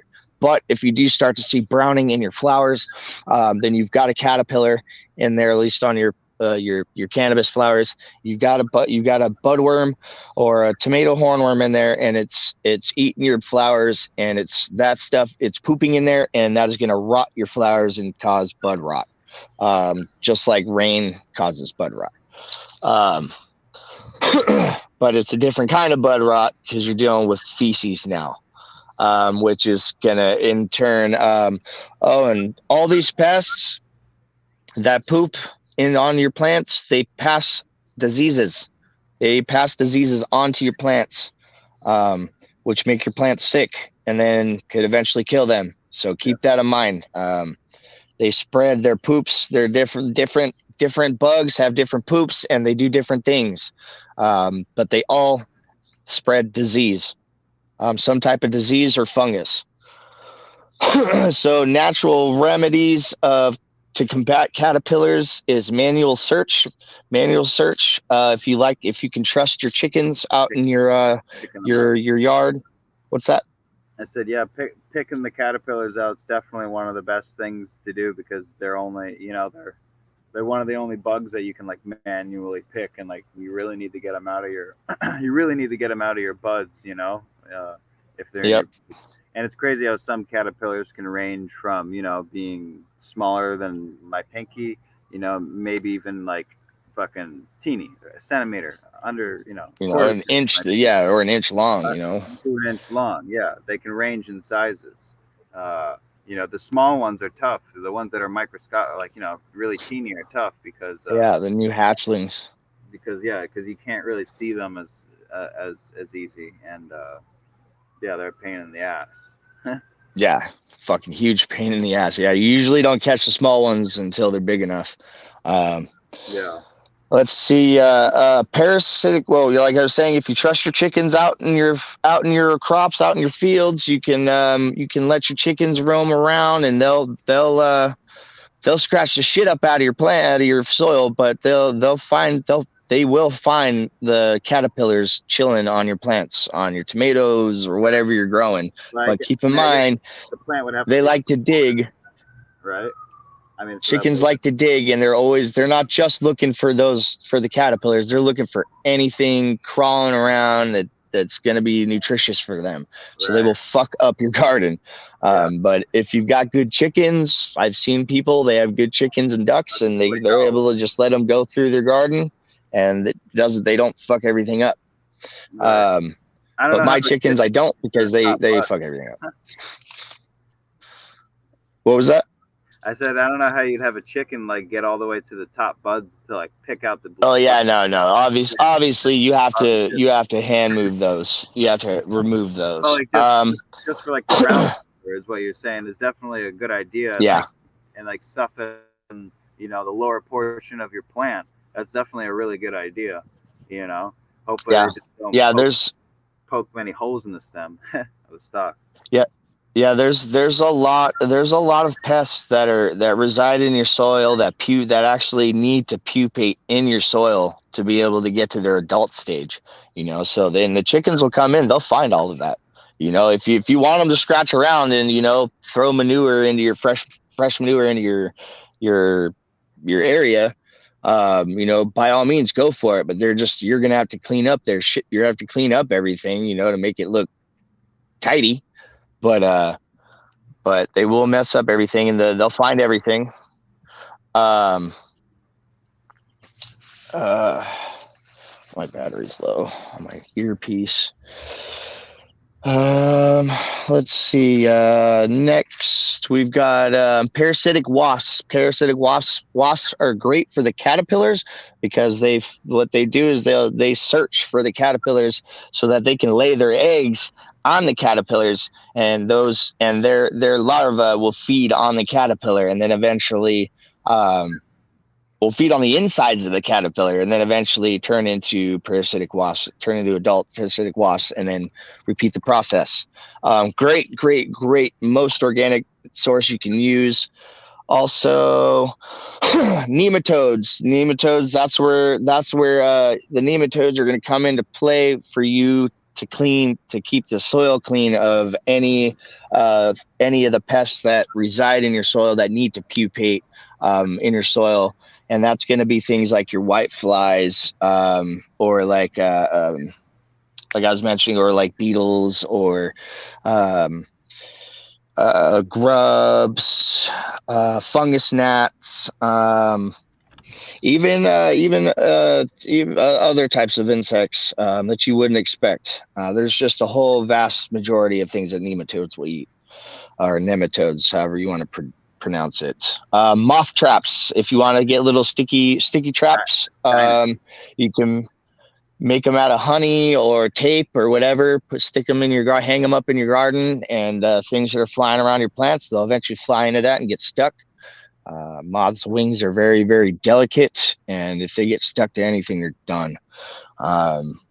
Let alone if that powder on their wings gets rubbed off, they're pretty much done. And then you have the Dynatrap. Ultimately, the Dynatrap, can't stress it enough. I love that product. Dynatrap. Get yourself a Dynatrap. And while you've got yourself a Dynatrap, use all these other methods to keep your caterpillar population down. That Dynatrap, though, at least, and this is from my own experience and from the Mendo Dope Boys. Right. And word from the Mendo Dope Boys. Sorry, dude. What's that? Yeah, no, I don't mean to interrupt you. I'm saying, especially if you put the Dynatrap too, like right, almost next to your garden, in your garden, any moth, that was going to go on the plant is just going to go right to that Dynatrap, Well, that's the thing. You'd want to track them away from the Dynatrap, and that's where people trip out. Because like my buddy was here, and I was explaining to him how the Dynatrap works, and why he asked me, he's like, "Don't you want it in here?" And I was like, "No, I don't want the caterpillars, or I don't want the moths in my garden. Yeah, I want them away from my garden. I want to track them away from my garden. So I hang it up on my porch, which is a few hundred feet away, and if they don't get snatched up by the bats flying around, they get attracted to that Dynatrap. They go right over there, dude, and all night from 6 p.m., dude, all night I hear them getting sucked into that Dynatrap, and it's a smile on my face, because I know that is one less infestation of potential caterpillars in my garden. It obviously has a light to attract the bugs. Yeah, it's a UV. Yeah, it's a UV light. So you don't want it too close to the garden too, to cause light. Yeah, no, yeah. And then if it's in a dark area, like I turn my porch light off. That's the only light that's on. And if you're in a dark area, they're gonna be attracted to that one fucking light. Yeah. And they're more attracted to the UV light than they are a yellow or a white light. What? I know that plants can't see green, so that would be beneficial if it was a green light. So this way you wouldn't have to worry about if it was. Well, the idea with the Dynatrap is to attract the bugs away from your garden. Right. So that's that's how it ideally works. Yeah. No, and if the light leak problem, if it was like a different color or something, probably wouldn't though. I mean, you can okay, Cali Grown Buds, he puts his in his garden, and it works great for him. But my take on it is to keep them away from the garden. Like, I don't want them to be flying towards the garden like, oh look, this is where I want to go, and then this is where they end up, and they just don't end up flying into the Dynatrap, because they're like, oh, I already landed on the leaf, time to fucking lay some eggs. Right. No, I want to get them attracted away. I want them to fly past my garden and either get snatched up, distracted by the light, and get snatched up by the bats, or go to the Dynatrap. And and by word of Mendo Dope Boys, they are the ones that convinced me to buy the Dynatrap, because I asked them. I did research, dude, and I was like, I had to ask them, does the Dynatrap really work? And they said yes. Get the 1 acre. It has cut down at least 94% of our caterpillar problem. Oh wow. At least 94%. That's a huge fucking number right there. And coming from them, that right there was the deal maker. That was the deal breaker. Like, okay, I have to get one then. And it has worked. When I lived in before I went rural, I lived in the city. I was using my Dynatrap. I did the same thing, kept my porch lights off, but I couldn't control everybody else's lights, but they were still attracted to my Dynatrap. And it seriously still helped. And the Dynatrap was in my garden, and it still seriously helped my caterpillar problem. But since I've gone rural and I've had space to be able to get it away from my garden, it has worked so much better. Right. So Dynatrap. Get yourself a fucking Dynatrap. Get the 1 acre, dude. Don't get the small one. The small ones don't work. Those are best for inside. Like if you want to keep bugs away from you inside. Screen's frozen. My mic cutting out. Yeah, it's about to die. Let me switch over to wrong button. Mic's good. Your screen's just frozen. Is it again? Maybe Yeah. my phone's heating up in the sun or something. It's just. Yeah, no, I can hear you. Can you hear me though? Yeah, I can hear you perfect. We can hear you perfect. It's just screen's frozen. Am I still frozen? Yeah. Maybe turn your screen on and off, camera on and off. Huh. Or leave the panel real quick and join back. I'll probably fix it.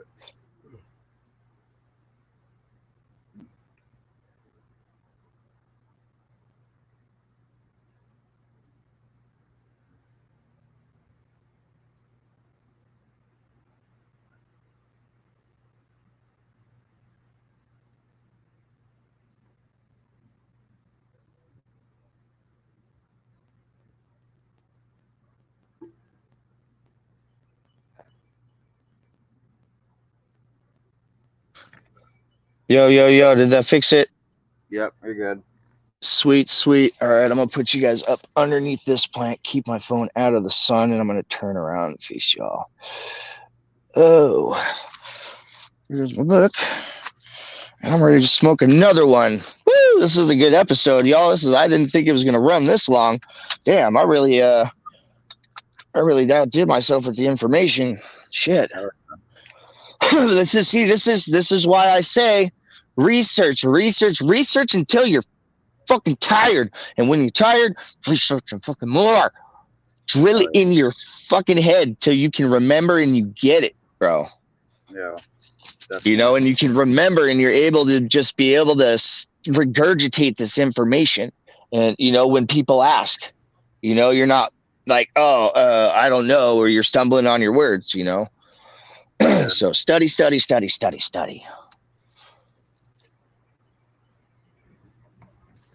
Yeah, I'm about to go eat some lunch real quick and have a smoke break. I'll be back in like 5 minutes. Just going to my house. Yeah, for sure. I'll keep talking about. I'll move on to white flies and fungus gnats, which are gonna be in the same category. Small white flies are small, obviously self-explanatory. White waxy wings. They have waxy wings and they're sap suckers. They spread disease through their poop. Their disease causes sooty mold, or their poop causes sooty mold, which in turn feeds that sooty mold.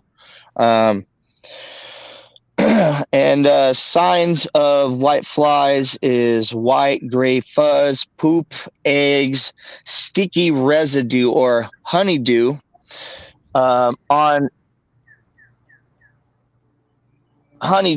your plants, mold, spots on leaves, and like I mentioned before, it can spread disease. They spread disease. All of these pests spread disease through their poop or some type of fungus disease. or potentially, but some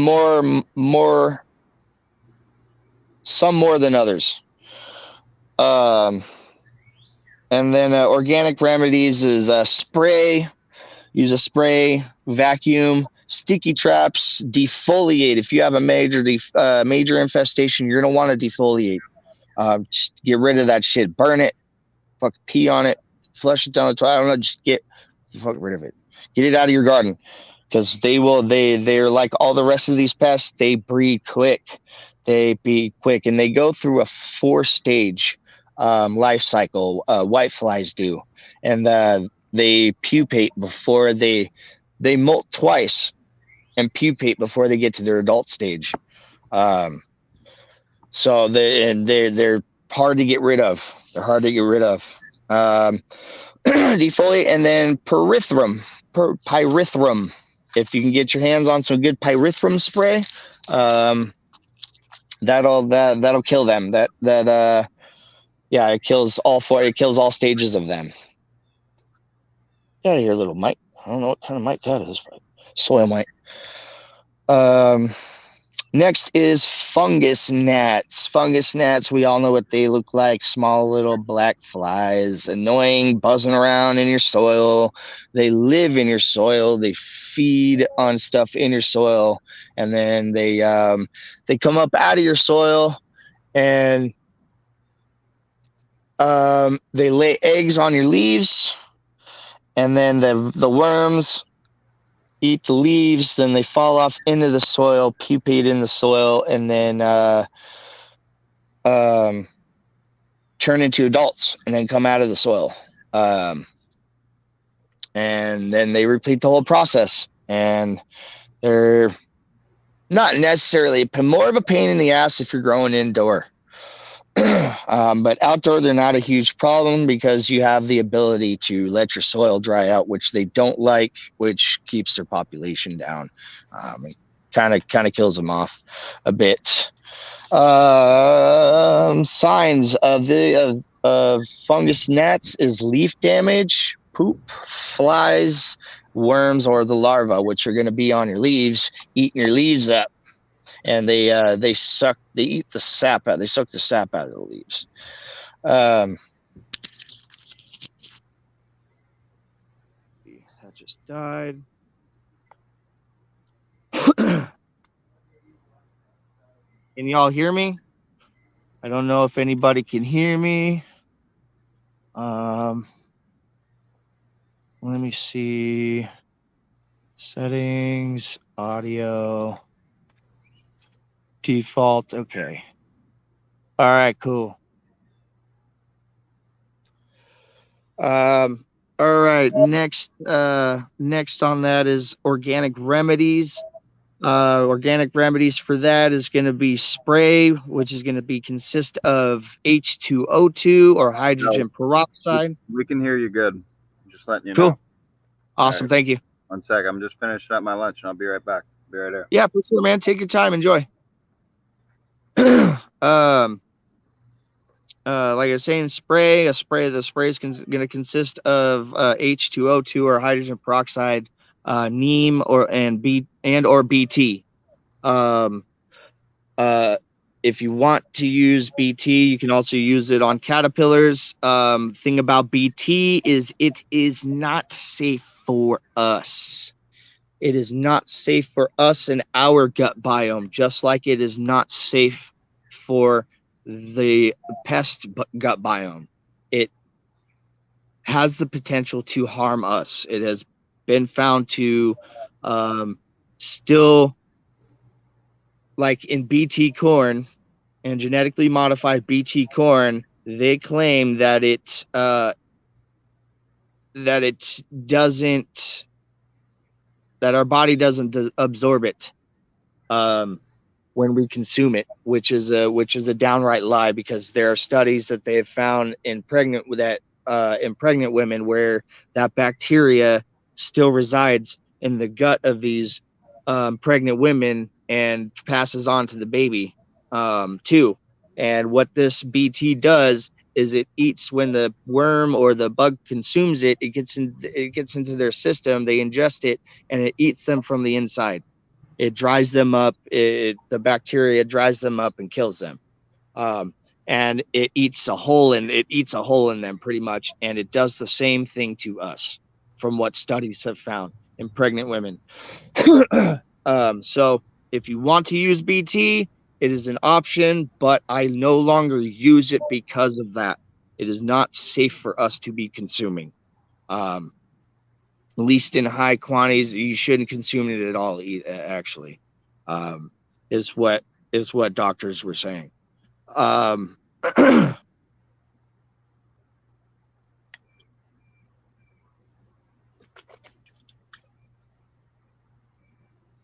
So, and BT stands for birith. There's a birithrum. This. Fuck. It's such a hard word. Shit. Woo!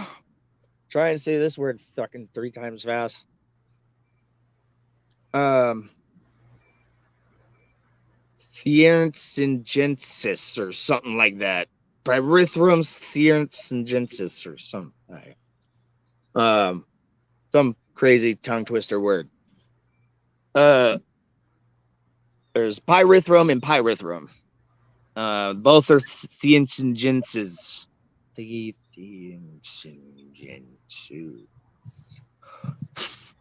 It's a tough word. So yeah, if you want to use BT, you can, but to each their own. Sticky traps. I mentioned before, you can use sticky traps. Those are a great option for anything flying around in your garden. Mosquito bits. If you want to put mosquito bits in your soil, you can use that. There's lots of organic gardeners that swear by it. And then ultimately, you can use ice. You can use alcohol in your spray, of course. And then ultimately, don't overwater. That is key to not having a fungus gnat issue, is not overwatering, because that's what they love. That's what they live in, is nice, healthy, moist soil. And then especially being out here outdoors or even indoors, man, you're controlling your environment. So you're keeping it at that. You're keeping that soil, saying you're using soil indoors, at that warm, comfortable temperature that allows them to breed. And that's what is allowing them to breed, is you not allowing your plants, your soil to dry out, and you're overwatering, which overwatering is bad in itself. So don't overwater. It's key. It will keep the population, help keep the population of your fungus gnats down, especially for you indoor growers using soil. Next is mealy bugs. Not such a huge pest problem, but if you're new to growing anything, you always come across pests, man. Pests are attracted to especially new gardens. So lots of new stuff going on that these pests want to get involved in. And mealy bugs are small little white fuzzy things that crawl around on your plants. They suck the life out of your plants. They're crawlers, sapsuckers, yellow and brown, and they will kill your plants quick. They are another fast breeding pest. They will kill your plants quick. Signs of this bug or this pest is leaf damage, white fuzz or wax, sticky substance, mold. Mold is like the one thing you will notice before you notice them. And molting, they molt. So they have different stages of their life cycle, and they just molt. Not different stages, but they just molt through their life cycle, different molting stages. And they'll leave those sheddings behind as they move around and crawl around in your plant. And they remind me of that dinosaur that has the big spike. Is it a spike tail at the end? A big ball like a mace tail, and then it's got the shell that's all spikes. It reminds me of that dinosaur, but without the tail. The the fucking the mace tail. They look like that. So keep an eye out for those. Ways you can combat that pest is pruning. You can blast them off with some water. Spray, same shit. The neem oil, castile soap, and isopropyl alcohol. It's just like the magical spray, man. It kills. You got to keep in mind though, it will kill it. And if you mix in the H2O2, that's gonna kill all the fungus and the bacteria, as well as a good portion of your pests on your plants. So, and it's also gonna hurt your microbiology in your soil too. So keep that in mind. Organic remedies. Back to organic remedies. Diatomaceous earth helps for some of these bugs as well. You can use diatomaceous earth. I know I did not cover that with some of these, but it does not work for certain pests like aphids. It does not. Diatomaceous earth does not work on aphids. I wouldn't imagine it would work too well on small thrips, maybe adult thrips. But I mean, thrips are so tiny, they're hard to get. It's just much easier to get them with beneficial insects or predator bugs and or sprays. Because you can cover more surface of the plant, as opposed to using something like diatomaceous earth. And then if you hit your plant with diatomaceous earth on the surface of the leaves, it just sticks. You have to wash it off. Otherwise, it just stays. And you don't want that stuff in your flowers, ultimately.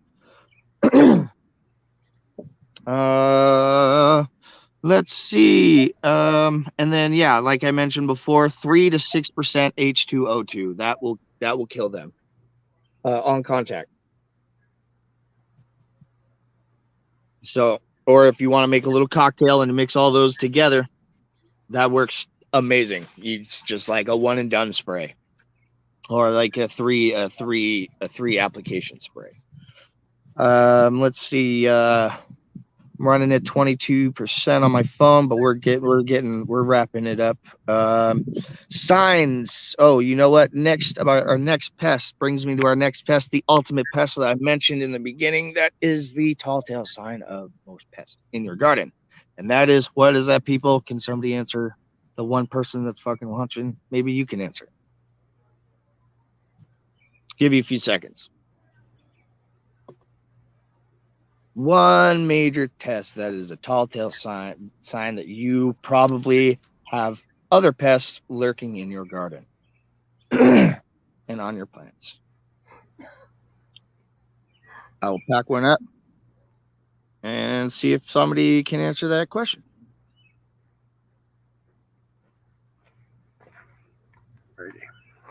Anyone? Yo. I'll give you a hint. They share a relationship with all of these pests.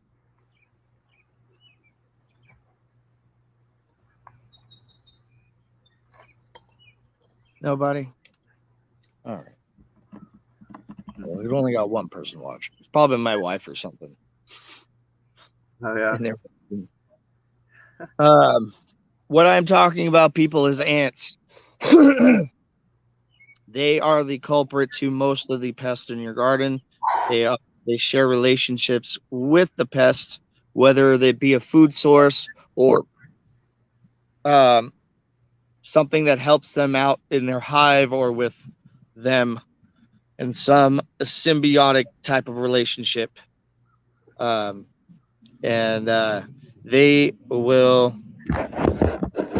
They are not only just carriers of pests, but a huge pest to your garden, because if you practice, building your soil and you grow in living soil, you obviously have bugs in your soil, because that's the whole point to living soil.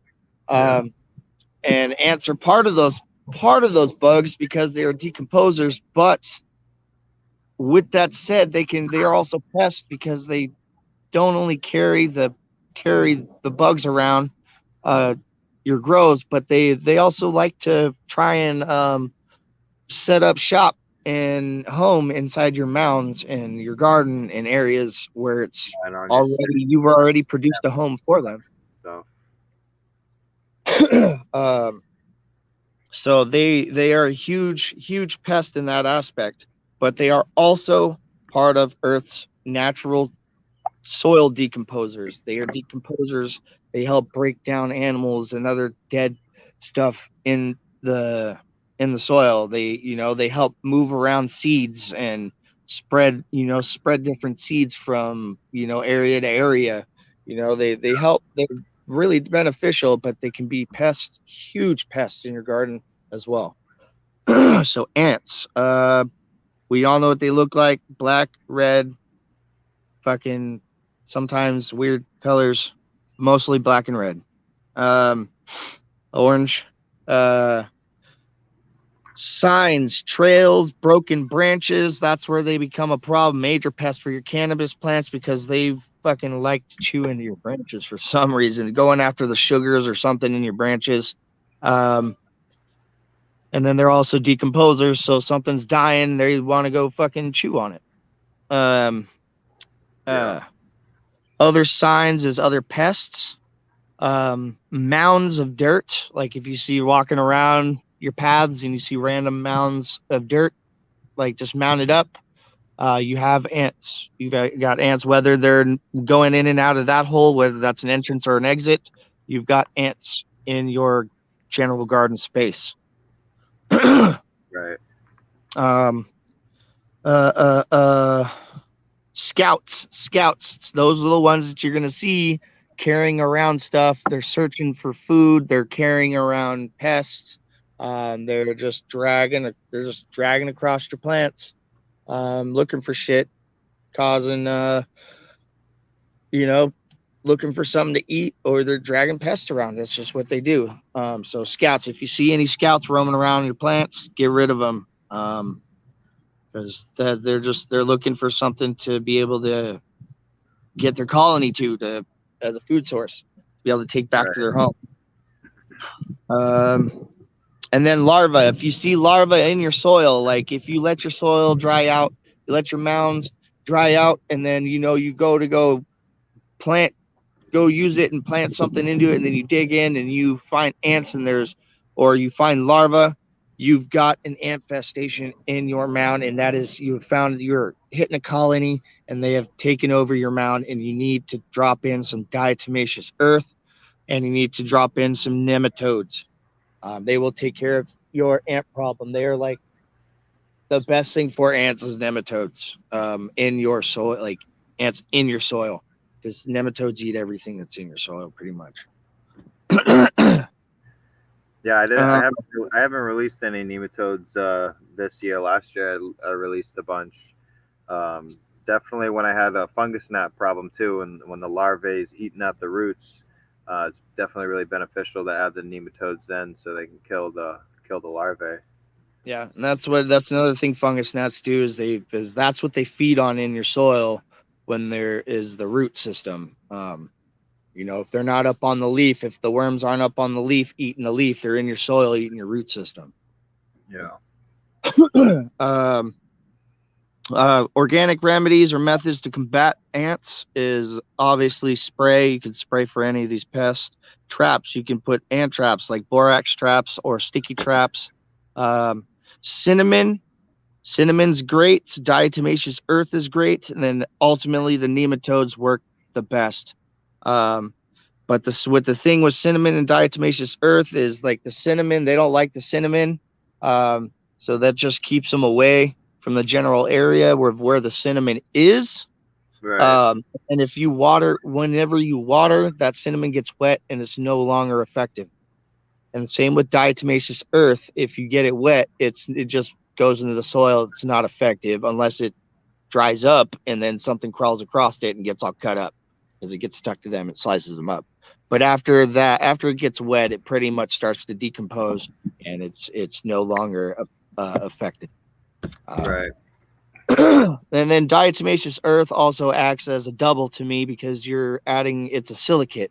It's a natural silicate, and you're adding silicate to your soil, which is needed for healthy, strong, tough plants. Right. Yeah. Definitely strengthening up the intercellular walls of the stems and stalks, and so it's able to support the buds a little bit better. Yep, I yep, yep. I've added silica like all the way through from the beginning. So I don't like to use it too much towards flower, like in the flower, but like throughout veg, I still use it for sure. Yeah, yeah, same here. Yeah, I use the recycle sil all organic. It's like silica dust.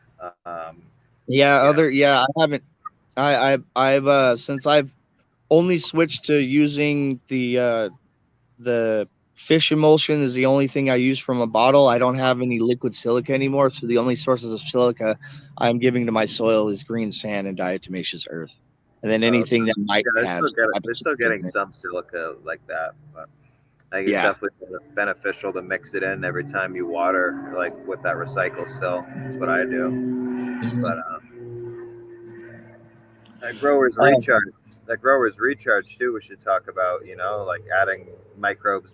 Just it's pretty much like a mini compost tea. It's just like adding microbes into your soil.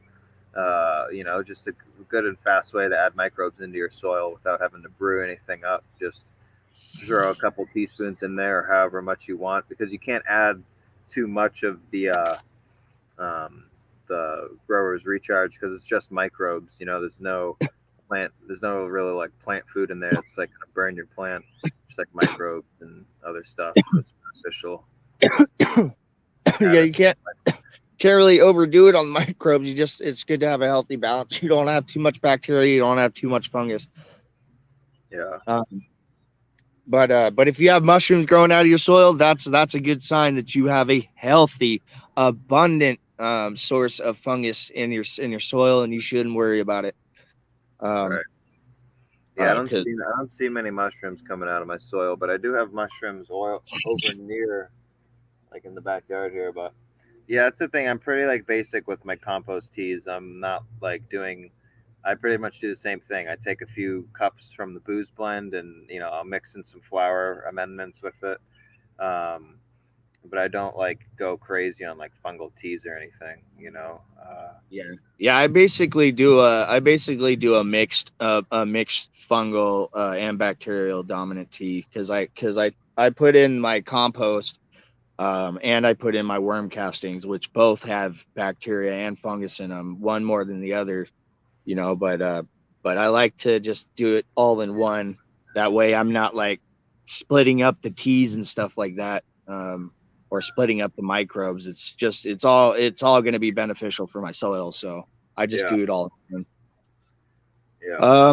Let's get on to the next subject because I'm at 18% and my phone starts to die quick like this when it gets low. I want to talk about the FBI a little bit, and Sure, if you not want. talking. What? I said, sure, if you want. I want to talk about the FBI. The soil decomposers, not the Federal Bureau of Idiots. I'm talking about the soil decomposers. Wait, fungus, fungus. Okay. bacteria, and invertebrates. Okay, people, this is the one thing I wanted to talk about. That is,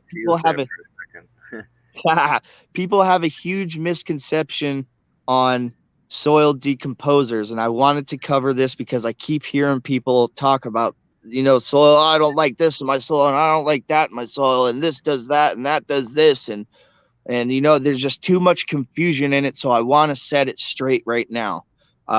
So they are known as the FBI, you guys. This is what makes your soil alive, living soil. Okay. I can't stress this enough. The FBI, they are the soil decomposers. They are what make your soil alive. They are living organisms that feed on decaying organic matter, making it available nutrients for the ecosystem. So let me repeat that. They are living organisms that feed on decaying organic matter, making it readily available nutrients for the ecosystem. So that consists of pill bugs, worms, ants, fungus, bacteria, millipedes, centipedes, beetles, earwigs, y'all. And earwigs and pill bugs are like the main things. People are like, I don't like my soil. Don't like them. Don't like them. I Yes. Earwigs are. I've seen earwigs do damage to leaves, I think, before. But I know the pill bugs are really beneficial in the soil, and I'm sure the earwigs are too. I could see them maybe doing something to the leaves, but nothing that's really going to cause too much harm. Okay, so like I said before, these bugs feed on decaying organic matter. Keyword decaying. So bugs like pill bugs and earwigs, well, earwigs, more pill bugs than earwigs, but pill bugs, they're gonna, if they feel that something is not healthy, and like if you've got some new seedlings or something popping up and they feel that they're not healthy, they're gonna go over to those plants. They're gonna fucking eat them because that plant is not healthy. There's something about it that there's some type of pheromone it's letting off that is attracting that bug to the plant, and it's gonna go chomp on it. But with earwigs are notorious for eating new growth, especially seedlings. Right. Or like if you get plants from a nursery or something and they have some new growth starting to shoot up, earwigs are notorious for going after new growth. And it's not necessarily just the new growth. They're also looking for soft-bodied insects that like to hide in the little crevices of the new growth, like little spider mites, all types of mites, the russet mites, the hemp mites, the fucking those are both the same mite. The russet mites or the broad mites, spider mites. They're looking for thrips, but they will also eat the vegetation. But once the plant gets big enough, they don't touch them. They just don't. Once the plant is healthy enough and big enough, it's not what they're looking for. But they will go for new growth if they feel like they're hungry. So that is the huge misconception that I wanted to get straight, because I've heard a lot of people talk about it, and it's just it's a give or take thing, and for me it's more beneficial to have them because they are soil decomposers. They are helping break down things in the soil which is becoming nutrients and stuff that is keeping my plants alive and and the soil alive. And then things like earwigs, they're yeah, they might go after new growth, but they are predators. They want to eat. They're looking for little bugs to eat. So they're definitely they're definitely beneficial for sure. Like as long as you don't have an overabundance of them, then you're fine. And if you come out one night, because they're night dwellers, they come out at night. They feed. They're nocturnal. You can put out a little trap, a little fish oil trap, and you just kind of bury it in your soil to soil level, and then they'll come over to there. They'll come over to that. They'll be attracted to that, and they'll go for that instead of going for your plants. And I watched a video on that the other day by a guy. Damn it, he's here in He's in California. I can't forget. I should have wrote down all my sources and I did not. But we'll get on to the next topic. Pollinators. We all know what pollinators are, but some people don't know that there are more pollinators than we think, than we really realize. We all know of bees as pollinators. They are like our main pollinators. That's what they do. They go from flower to flower, plant to plant, spreading pollen, collecting pollen, not even realizing they're collecting pollen. And then when they're spreading that pollen that they've collected subconsciously or inadvertently, they're helping pollinate your plants, your fruits and vegetables, which gives you food. Okay. Now other pollinators are going to be butterflies, flies, various different flies, even regular house flies, dude. They're flying around, landing on stuff, picking up pollen too. And then you got moths. They help spread pollen, but they are more pests for your garden than anything. And then butterflies are also known to lay eggs in your garden, which turn into what? Caterpillars. which you don't want. But the ones that burrow into your buds are from moths. Caterpillar, butterfly caterpillars don't burrow into your buds.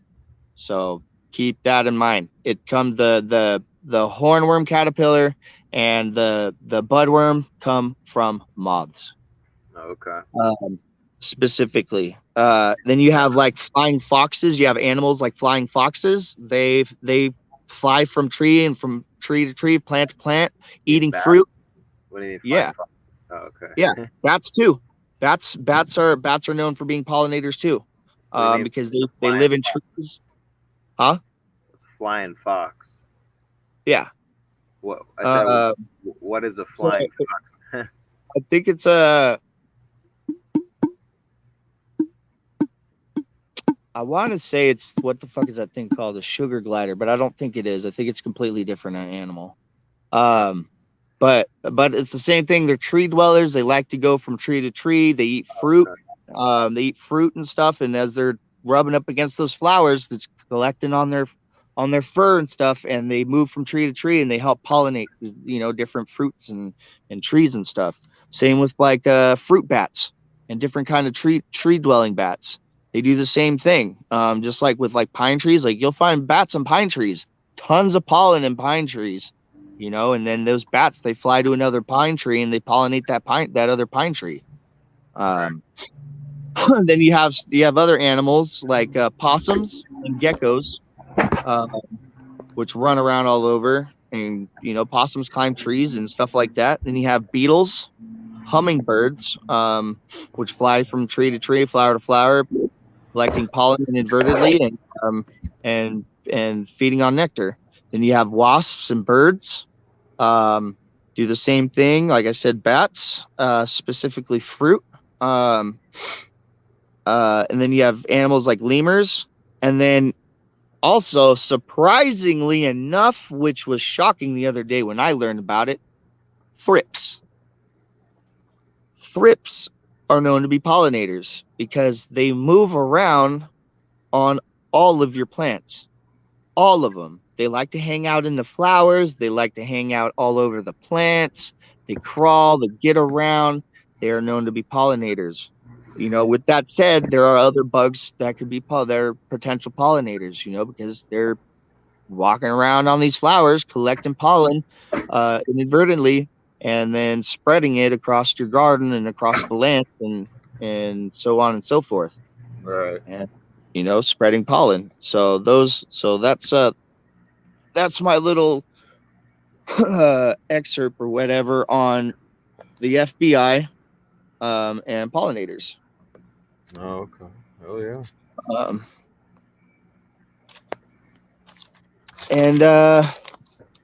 Yeah, that wraps it up. Yeah, we got a little bit of soil talk in there as well, with everything that we covered. And what we didn't go over was amendments. Oh well, yeah, we kind of did. What I didn't go over was my tea recipes. So we'll just go over that real quick. My tea recipes. So for veg doesn't necessarily apply to right now, but you can still use it. You can also find some of these teas recipes on my channel. So a veg tea, one of my veg teas that I do is compost, is the base of compost and worm castings, and then I use neem meal, fish emulsion, silica, aloe, BioLive blood meal, high nitrogen back guano, honey, and or molasses. If you can find a source of just honey, just use honey. It works so much better than using molasses or brown sugar. It's a fucking game changer for compost teas, dude. It's so much more better.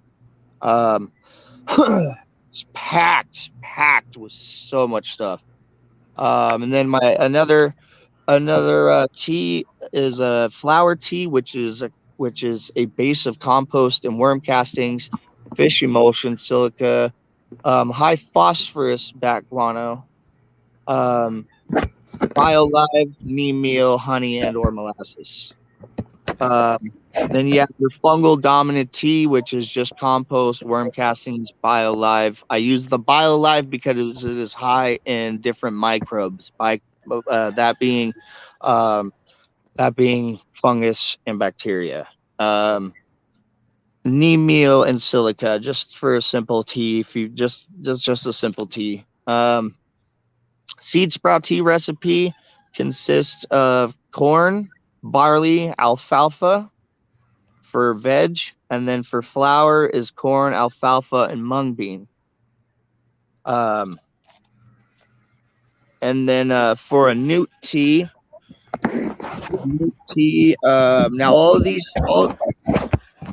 these seed sprout teas are going to give you high enzymes and nutrients and root growth. It's gonna benefit your root growth and plant health, as well as the fungal teas. Let's see, newt tea that I do is kelp meal, high nitrogen back guano, neem meal, green sand, blood meal, BioLive, seabird guano, high phosphorus guano, diatomaceous earth, crab meal, azomite, fishbone meal. You can pretty much add any amendment you want to in a nutrient tea. You're just brewing the nutrients together, making what's water soluble ready and wet for the plants to eat up right away. A flour newt tea is high phosphorus back guano, neem meal, BioLive, and seabird guano. I do use seabird guano pellets and powder, but this year I'm just using pellets. I did use a little bit of powder in the beginning, but I used up the rest of what I had.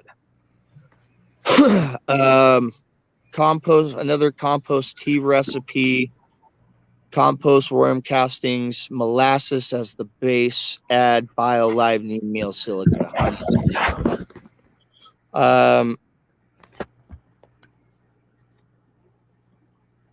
CTR, what the hell is I forgot what I abbreviated there.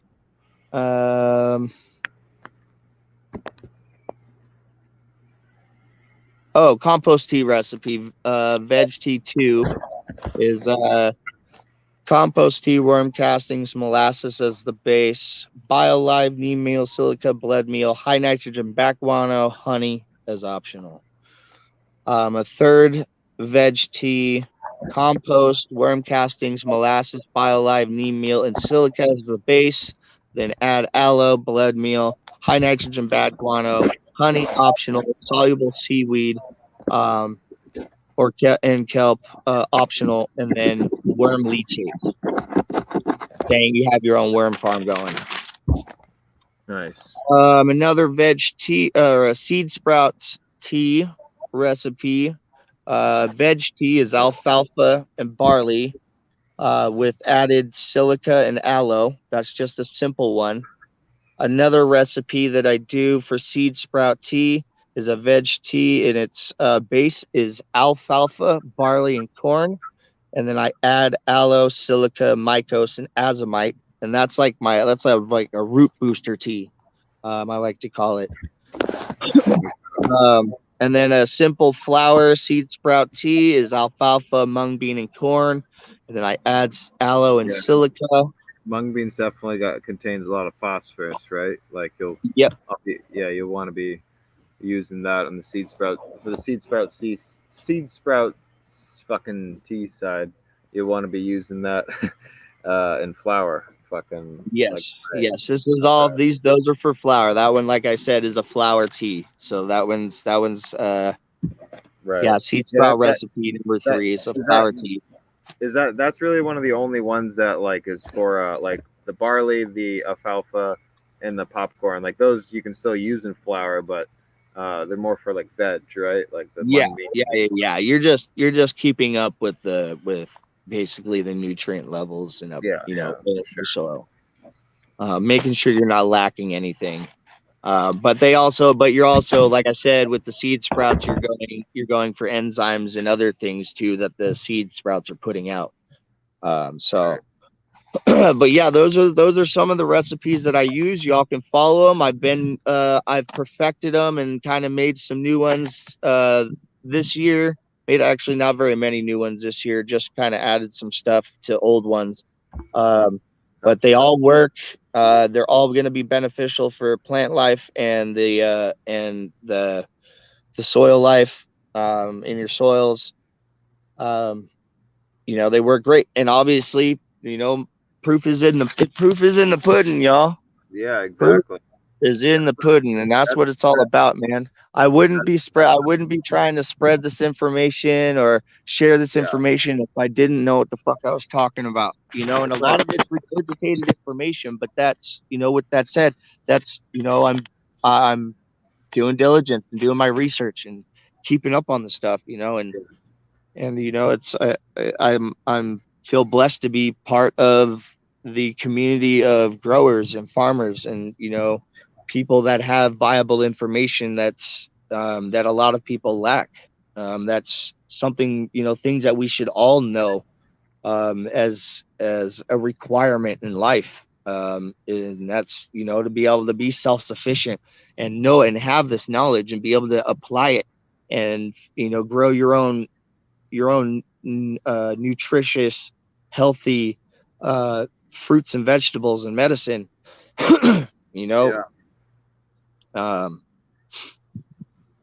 but yeah. yeah, That's what I was saying before too. Like, you know, like the proofs in the pudding. Like, you know, people when people see our plants, you know, they immediately want to know like what we're doing, you know, to get you know, the plants that big and the buds that fat and shit. You know, so yeah, and people by all means, you know, we're people know we definitely know what we're talking about and stuff. You know, like yeah. by just the size of it, just looking at our garden and how healthy everything looks. You know.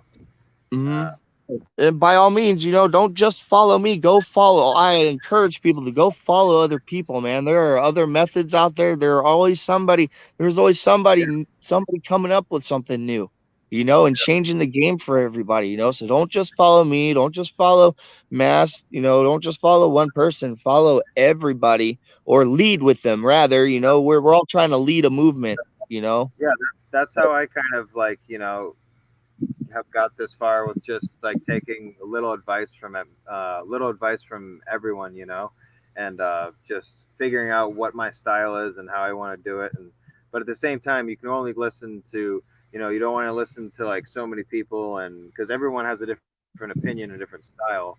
So like, you know, you want to listen, but you don't want to, you know, do the Yeah, exact same not everyone else is doing. You want to like find what style works for you and exactly that, and that's that. what's key to that is finding what works for you and what works best for your environment and your microclimate. You know, your microclimate is a ton, dude. Like that is something most people don't pay attention to, which is very underrated. And if you understand your microclimate, you'll have such an easier time growing whatever you're trying to grow.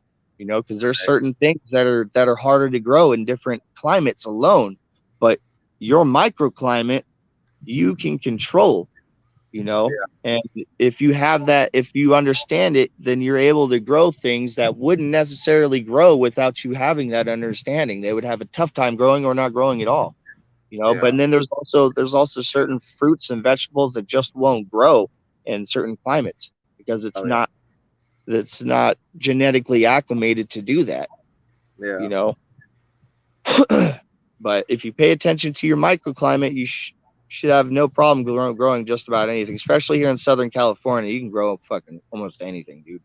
Down in Mexico, they grow everything, you know. They don't really yeah. have a winter. Their winter is really warm all year round, Yeah. you know. You So guys, that's why a lot of California's your guys' vegetables and stuff weather is come like what, like 60s in the wintertime? where down Where, here. yeah, Yeah. 70s, 60s. Well, no, actually, no. Where I'm at, since I'm at a higher altitude, it gets lower. So I've gotten it down to like 30, dude. Oh, okay. You know, I've had it snow out here where I live. Actually, my first year here, it snowed. It was the first time I ever saw snow fall on the ground from the sky. It was fucking awesome. But I got 5%, 2% remaining on my laptop here. It's about to die. Shit. Yeah, I got 8% too. I'm gonna pack up another one, and I guess we could close it out.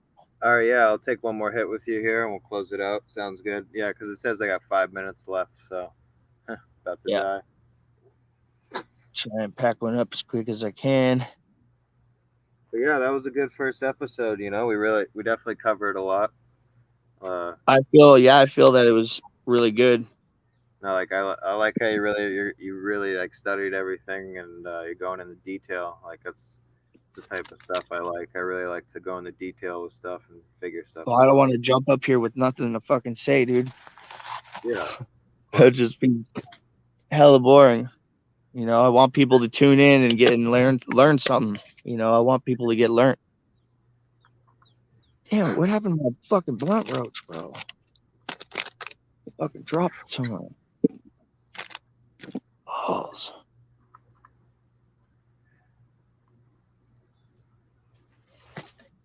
Oh, there goes my bong water too. Sweet. I guess I'm dry hitting it.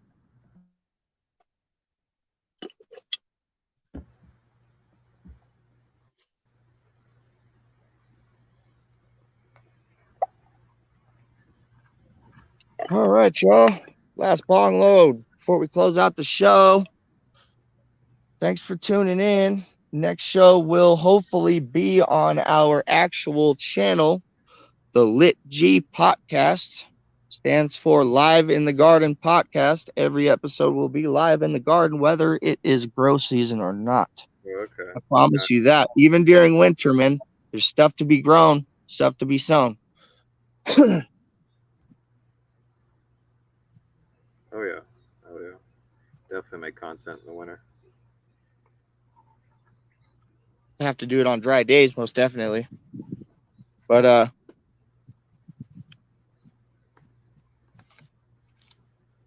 so cheers, mates, and thanks for tuning in. And if this is your first time tuning into my channel, make sure you hit that like, subscribe, and ding-a-ling that little bell so you get notifications on when I got stuff coming up or I got new episodes out. And same with Mass. Same goes with him. Hit his channel up. Dude's on top of his game for how new he is.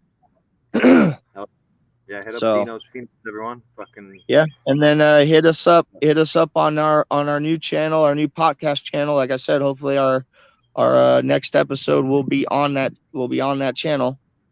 Just waiting for approval through YouTube. Come on, YouTube, hurry up, guys. yeah, So you see what we're doing here. yeah. So Hit that like, comment, subscribe on both our channels. Already know. yep, leave a comment, leave ding-a-ling that little bell, guys. Cheers. Cheers.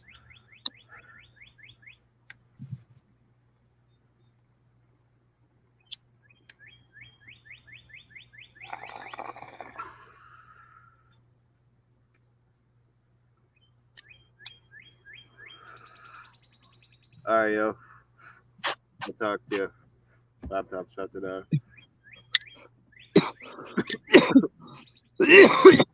All right, y'all.